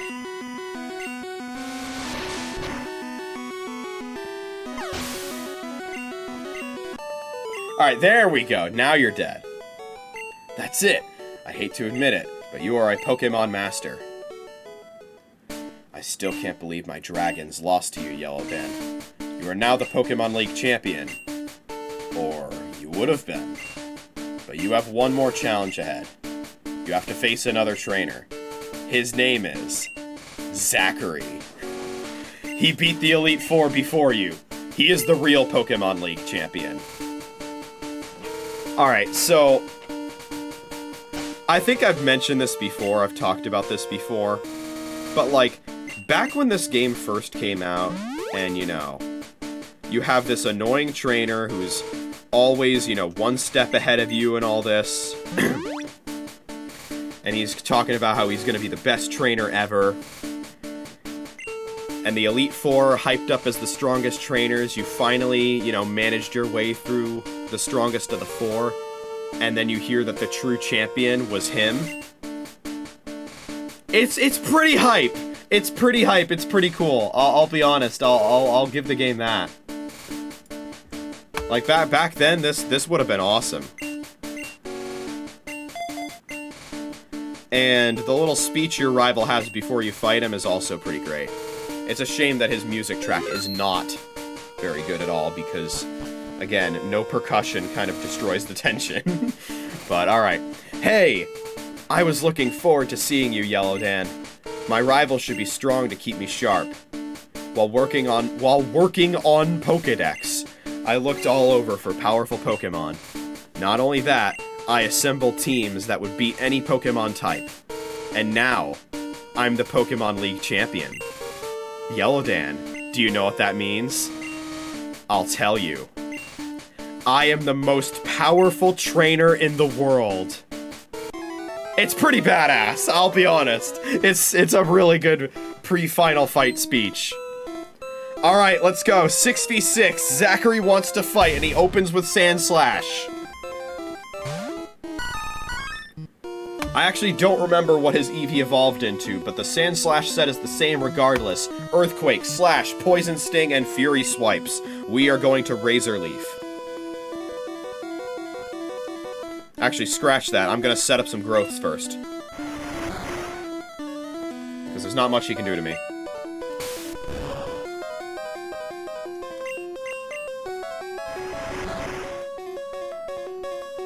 Da-da-da!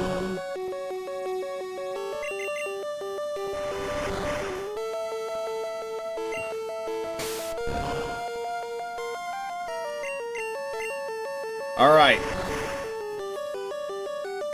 And now we go all in.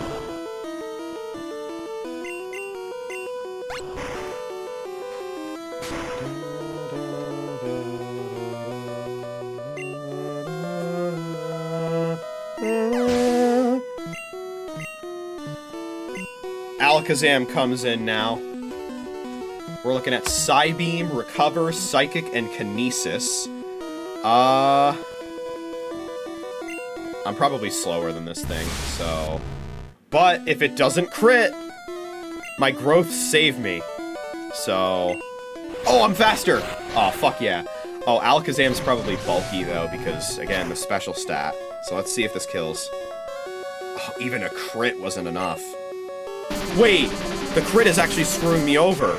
Oh, no, I'm an idiot. Because the crit ignores positive stat changes, too. Alright, well, fortunately, he didn't crit. Okay. Oh my god. Yeah, I need to not pick Razor Leaf, actually. Executor comes in. Alright, this is the one that, is gonna be tricky even with the growth buffs. Barrage, Hypnosis, Stomp, Leech Seed, and of course resists Grass, but we'll see how much it resists a +4 Mega Drain. More than I thought, okay. Probably want to switch, sadly. But that's okay. This is a full team effort anyway, right? Come on in, Bernadette. You've been sitting on the bench this whole fight. This whole series of fights, rather. It's time for your moment in the spotlight.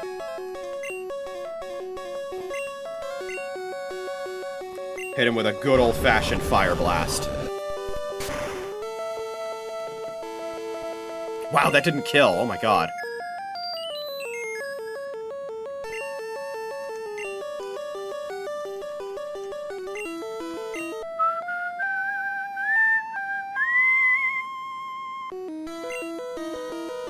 Haha, you fool. You know what? Hit him with another. Burn, baby, burn. Cloyster's coming in. That's your cue, Zocket.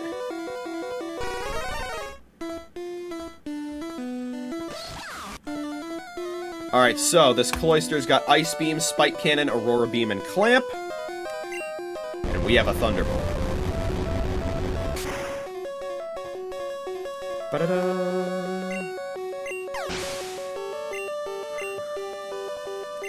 Now coming in is Ninetales, Fire Spin, Tail Whip, Quick Attack, and Confuse Ray. That is a job for Arc.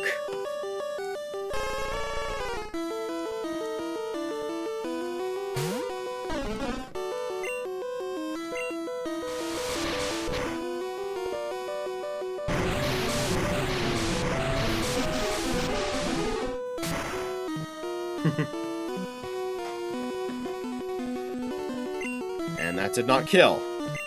It's okay. We'll give him another.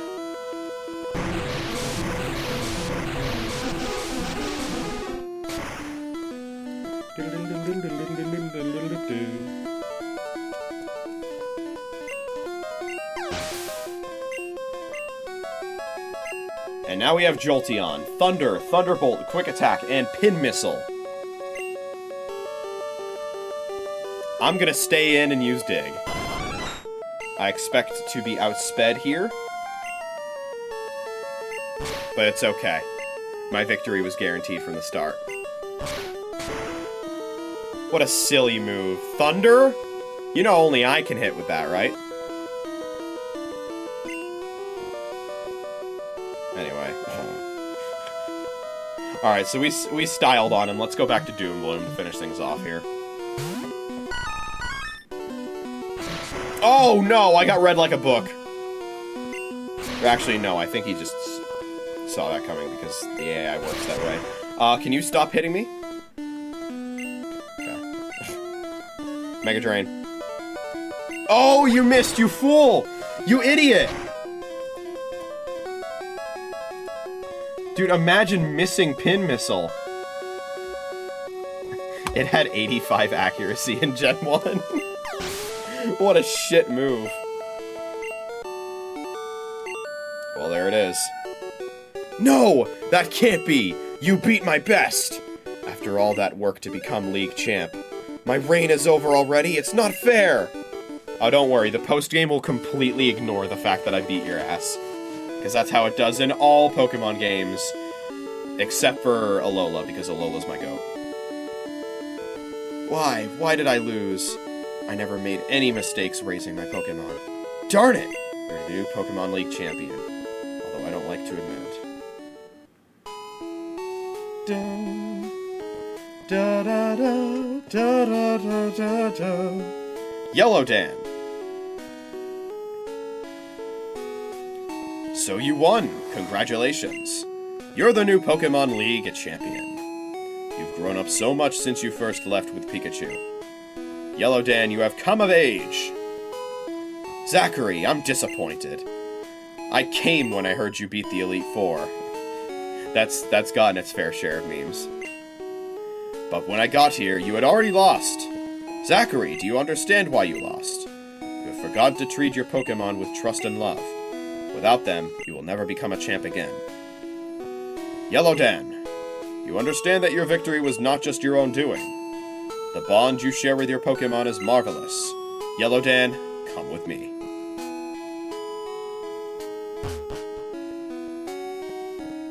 Yeah, Zachary. What are you doing, huh? Raise your Pokémon with love, come on. Congratulations, Yellow Dan. This floor is the Pokémon Hall of Fame. Pokémon League champions are honored for their exploits here. Their Pokémon are also recorded in the Hall of Fame. Yellow Dan, you have endeavored hard to become the new League champion. Congratulations, Yellow Dan. You and your Pokémon are Hall of Famers. And let's get the roll call. Doombloom, who's getting his own Mega soon.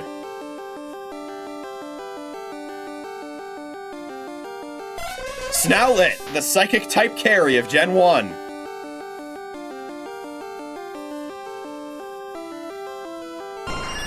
Snapter, our method of transportation through the air. Bernadette, bringing the flames and the hype.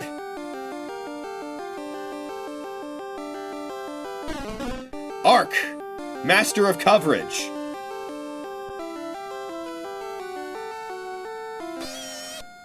And Zocket, the mascot center of the team himself. And the only one to surpass level 60 throughout this entire time. There's our Pokédex stats. But don't worry, we'll be up in that Pokédex very, very soon. Get an item finder from my aid. Yes, that is something we can do now. And now, we get the credits.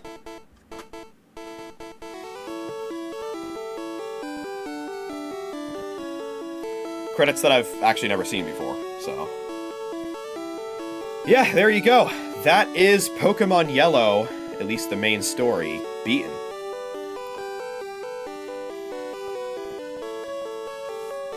It's all done. And now, we will be in post-game. And we're making pretty good time, too. About an hour and 50 minutes into the stream right now. I do want to watch these credits. I don't want to run a BRB during them, so. But just after them, I'll stream for a little longer. I don't think we need to run a BRB. The Pikachu voice gets its own credit. Very nice. Because I do have a plan for something I would like to do once these credits are completed. I don't know if I've said it outright, but I always want my backlog streams to be at least 2 hours long, and this one is no exception.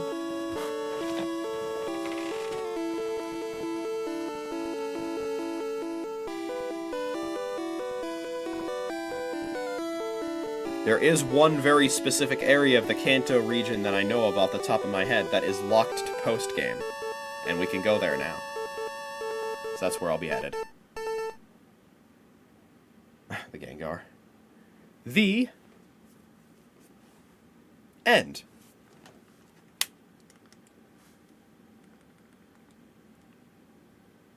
The end. Okay.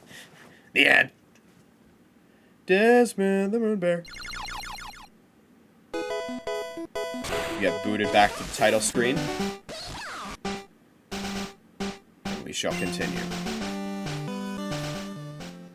We're back in Pallet Town. And our team is not healed. It's okay, we always have our mom for us. Yeah, Dan, if you drive your Pokemon too hard, they'll dislike you. You should take a rest. Good, you and your Pokemon are looking great. Take care now. She doesn't know. Let's take a look at our ID there. Beautiful. Well, we are in post-game now, and as you can see by the world, not a whole lot has changed, but there is one particular area we have access to now that we did not have access to before.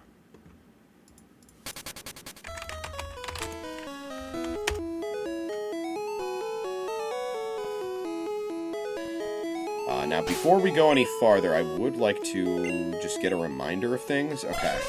Snoutlet's special stat is currently sitting at 165. For certain plans that I have later on, I want to get that special stat up to between 182 and 184.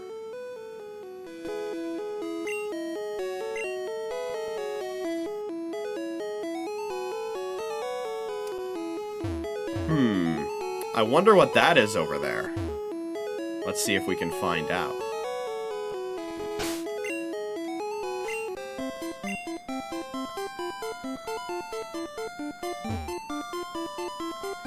But let's be careful here. Just gonna save real quick. There's a long-range trainer here we do not want to fight. Although I think I can just get into the water right here and have it be a non-issue. Yeah, okay.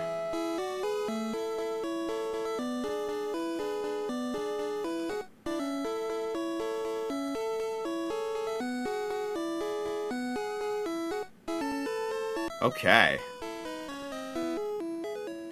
What the hell is over here? Wait a minute, wait a minute.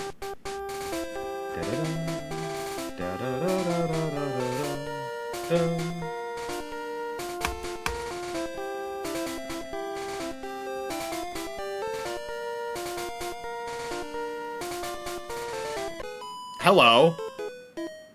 I came to get my mushroom Pokemon. Okay.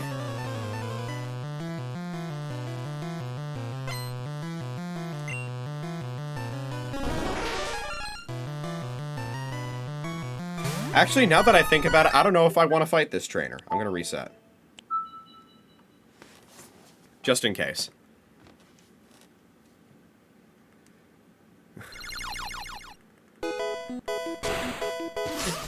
Interesting that that's over there, though.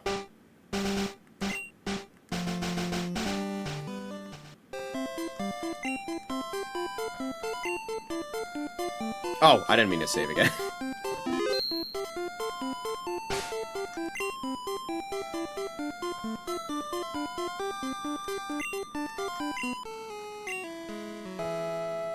Okay. Now then.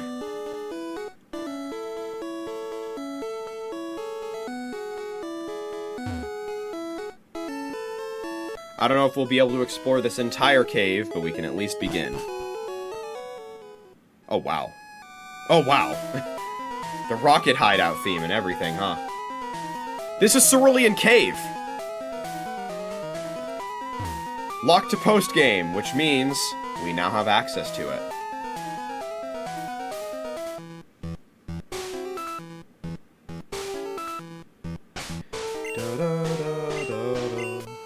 I didn't realize we'd actually need HMs to navigate this place.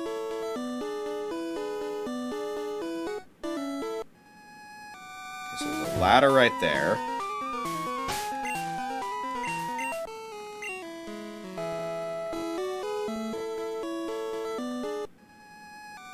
Okay, what's this? Max Elixir.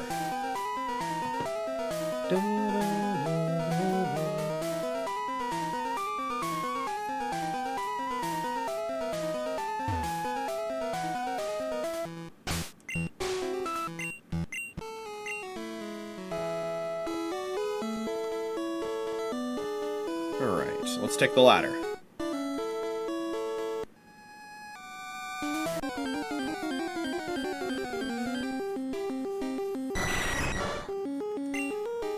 And we have some high-level wild Pokemon that are here. And considering what I need to do, I should probably put Snoutlet up front to have him fight everything.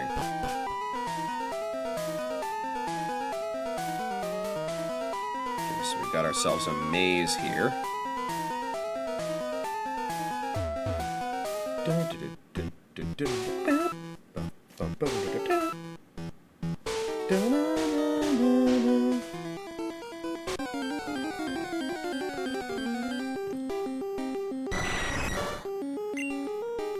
Level 52, huh?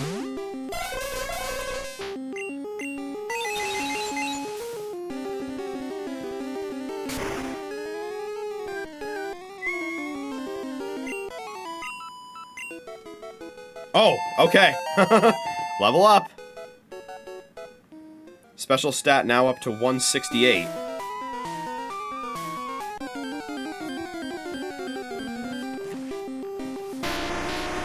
Near, near.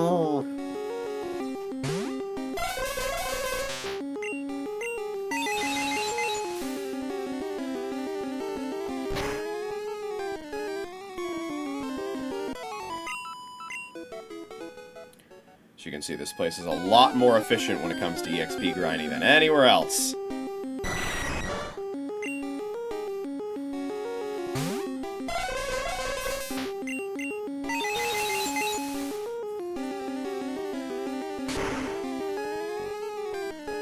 Level 57, oh my god.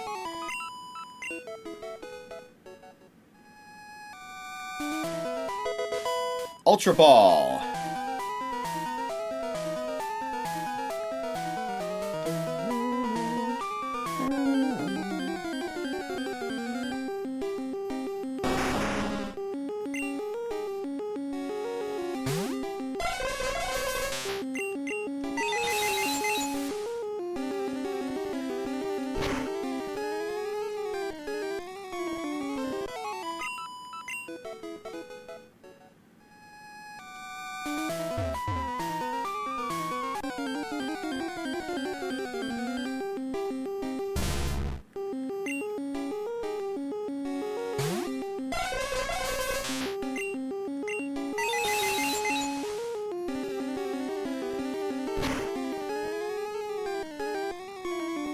Oh god, kill me.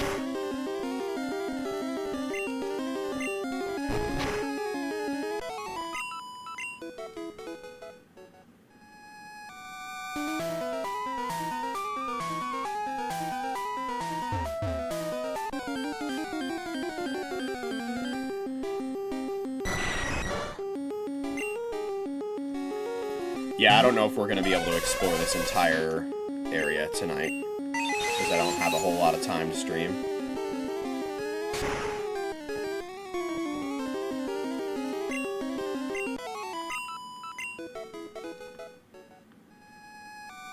Okay, I wanted to see if the little nub stick on the new 3DS would work for the directional movements in a game like this. It does not. But it was sheer curiosity, so. We're solving mysteries today, chat.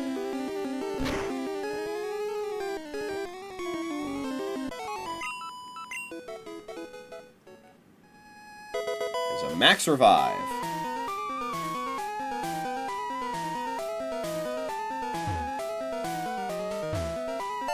Aha! I had a feeling. Okay, there's our PP up.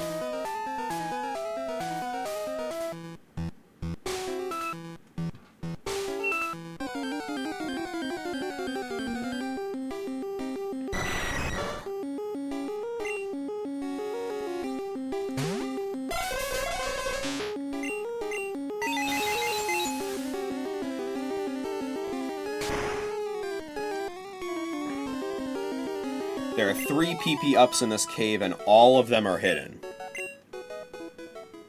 So... gotta keep an eye out for the places where they would be. That's the only one on this floor. Seems like there's 1F, 2F, and B1F.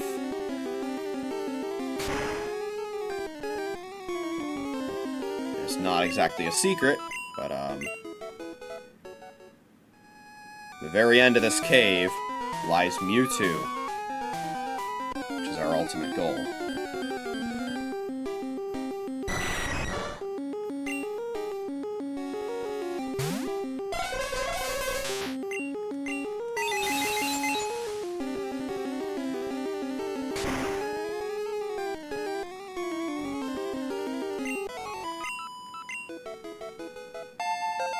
We are growing levels, baby. 171.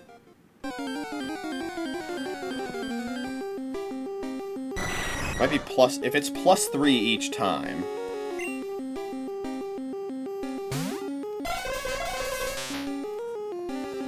And it's 171 right now. If it's +3 each time... then we'll hit 183 in 4 levels.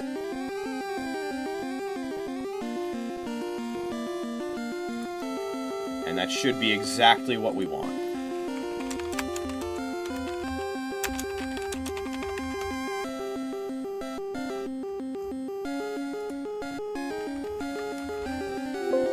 Oops. That was me. That was not you.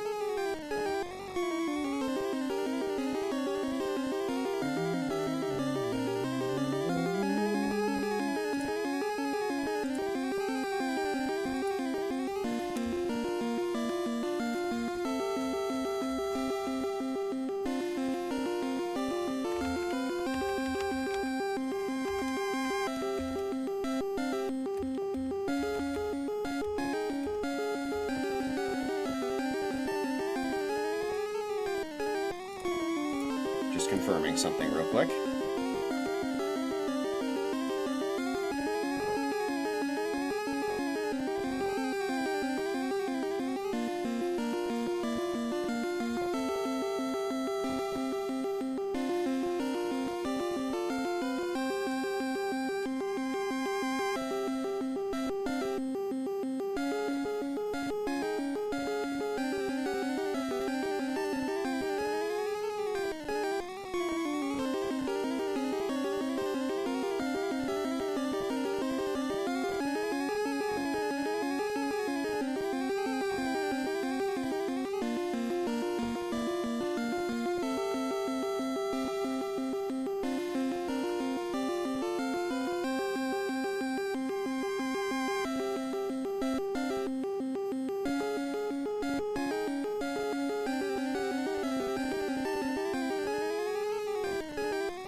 Okay, yeah, alright, we're good. Yeah, so once Snoutlet reaches level 66, if it continues growing its special stat at its current rate, we'll get exactly what we want.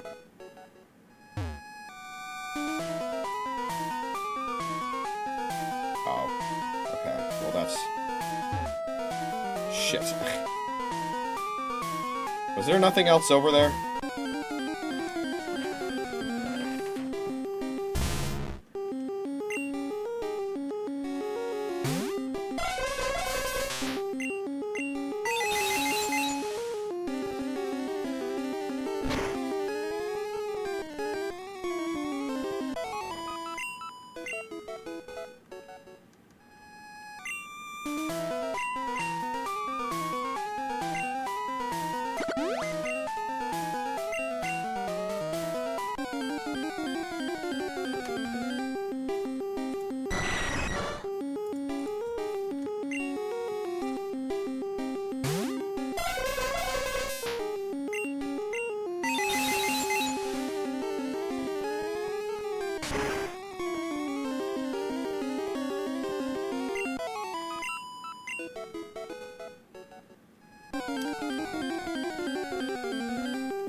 Don't worry, we'll get the item finder eventually.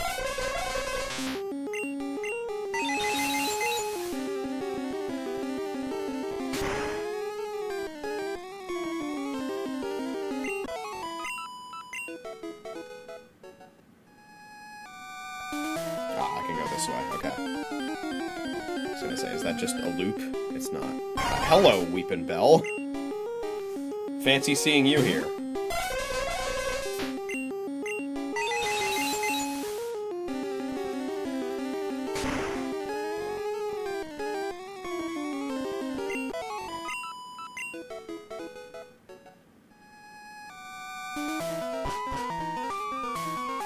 Back down. Let's see what this is.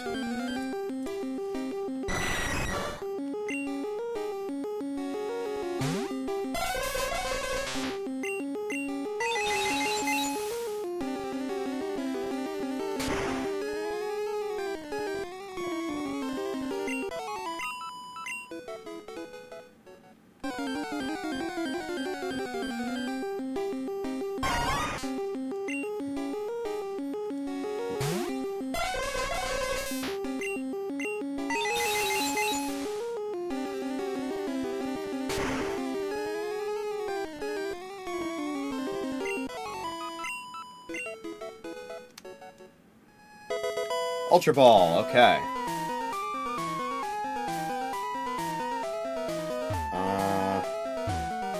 And there's a PP up. Nice, alright.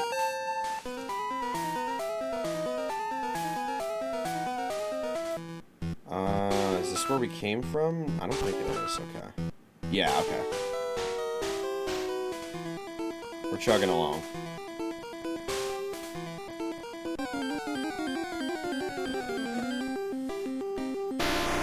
Near, near.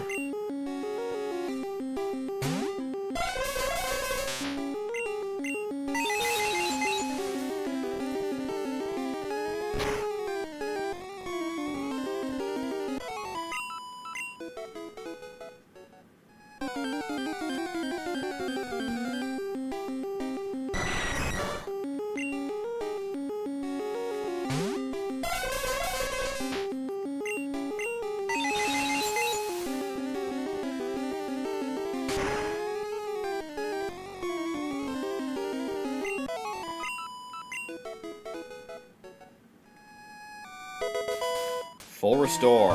Okay. Alright.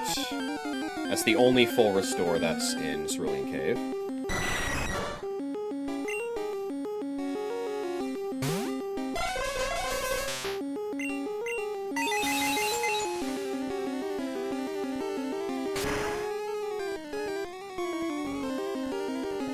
It is worth noting that once I end the stream tonight, I won't be playing Pokemon Yellow for a while because my priority is going to be... my priority is going to be... Kirby. So... 175, okay. Alright, well, I'm gonna have to be careful then. Because it doesn't seem like it's increasing by 3 every time. We're still safe, though, I would say. Ba-da-da-da. Ba-da-da-da. Ba-da-da-da.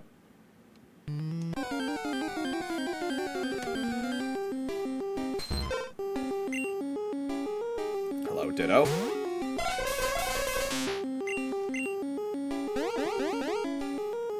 Yeah, mirror move.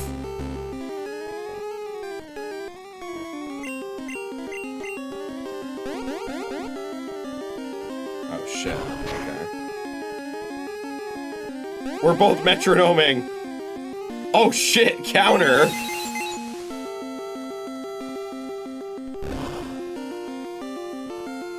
How did that miss?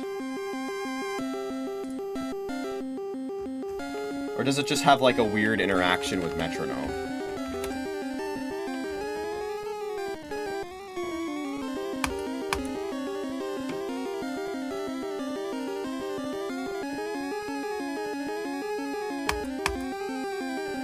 If the last amount of damage... Oh, counter will always miss if called by metronome. Okay. Interesting. And very silly.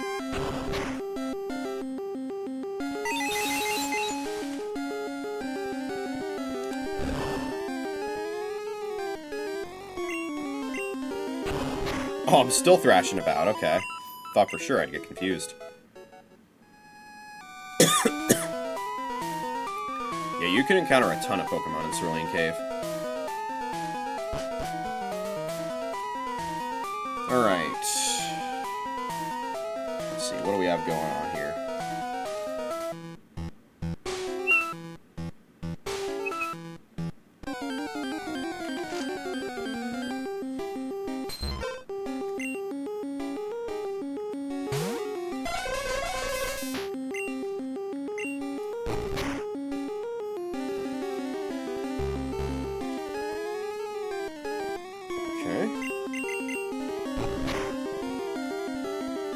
Nice flinch. Oh, shit. I got speed tied.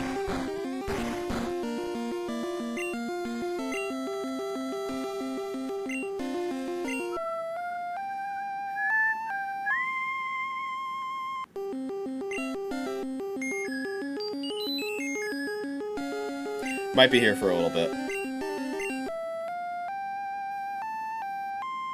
Don't worry, though. Eventually he'll miss. Or use a different move.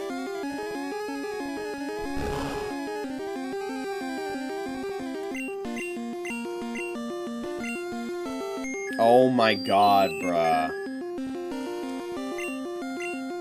Yeah, immediate wake up. Don't flinch. Fuck! Oh my god. Okay, I swear to god, dude. At least I hit the range.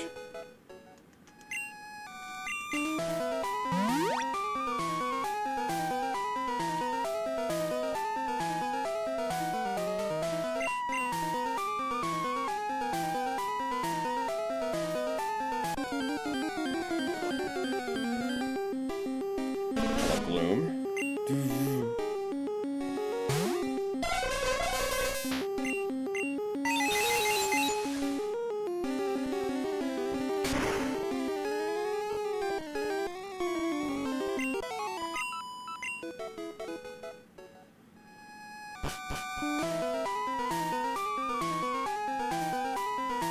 Oh boy, the maze continues.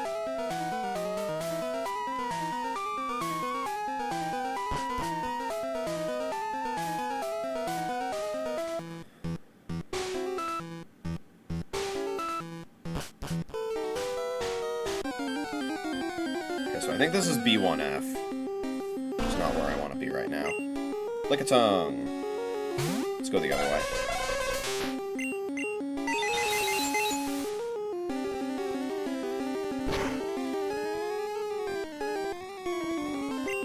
Nice crit. Might have mattered.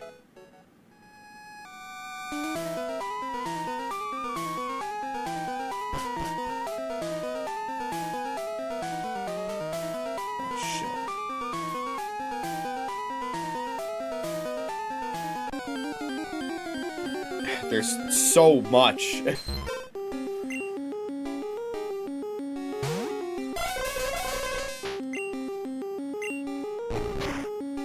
Flinch? Yeah.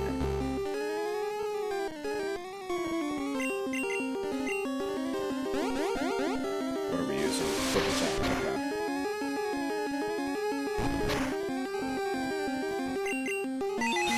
Alright, cool.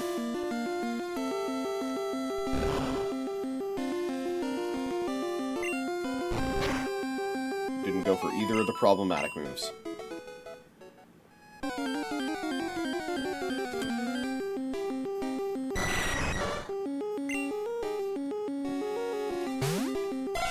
Yeah, Cerulean Cave's a lot bigger than I thought it would be. It's got a cool layout though. I like it. It's just more than I thought it would be, so probably not finishing it this stream.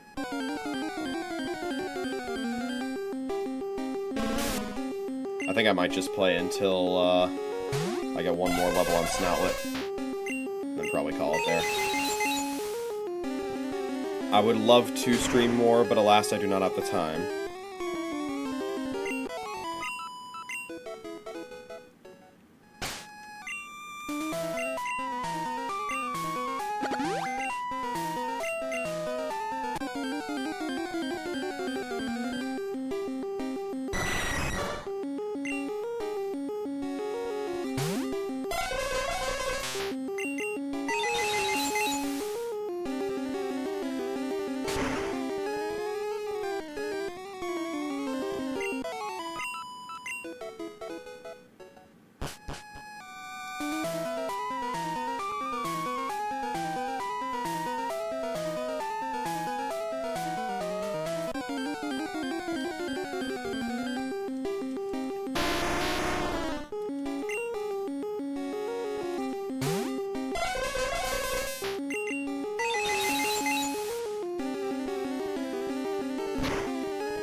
Ah, yeah. Let's get that.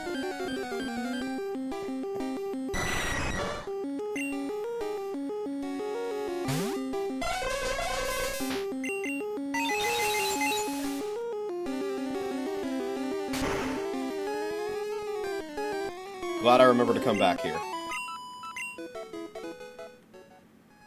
That is a max revive, yeah. Okay.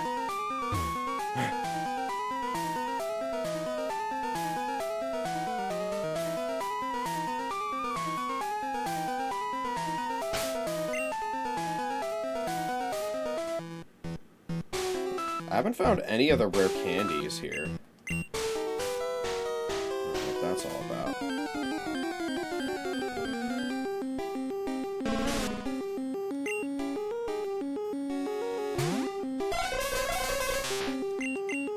I guess we'll see next time I stream this. I'm probably not going to get them before I call it.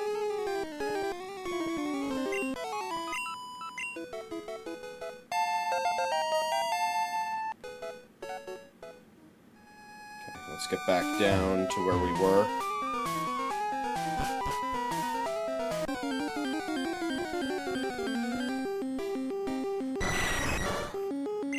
Let me put my character in a position where I'll remember what direction I want to move.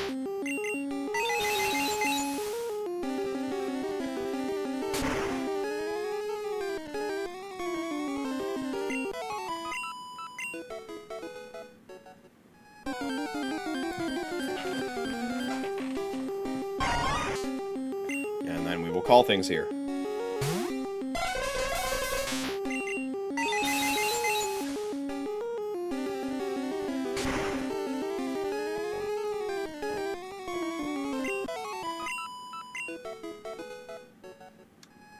Yes, okay.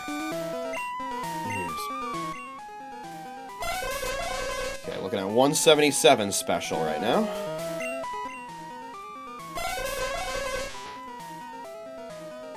Still got 5 psychic people left, okay. Alright, we will save, and that will be it for tonight. Again, I would love to stream more of this, I just don't have the time. When I wake up and after the workday today, I will be streaming my reaction to the Nintendo Direct. And then later that night, I will be streaming Star-Crossed World. I am very, very excited to finally get around to streaming Star-Crossed World. I will see you there for the Direct and the Kirby. But before we sign off for the night, truly, I will do a safety save. And this time we will not forget to check out exactly what our Smackro looks like this time around.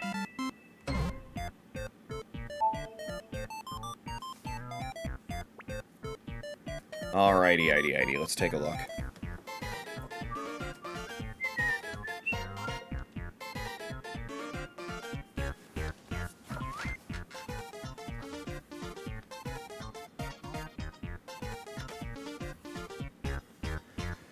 Okay, let's see.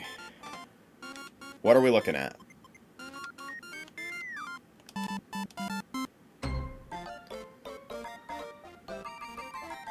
We're looking at 16,409 battles. Sheesh! Alright.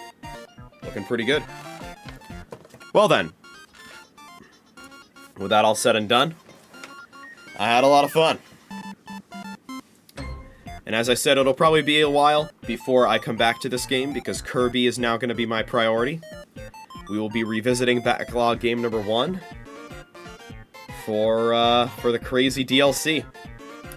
Very excited to see what this entails. So, I will see you later today for not 1 but 2 streams, and they're both going to be pretty hype. Keep looking forward, and I will see you next time. Bye-bye.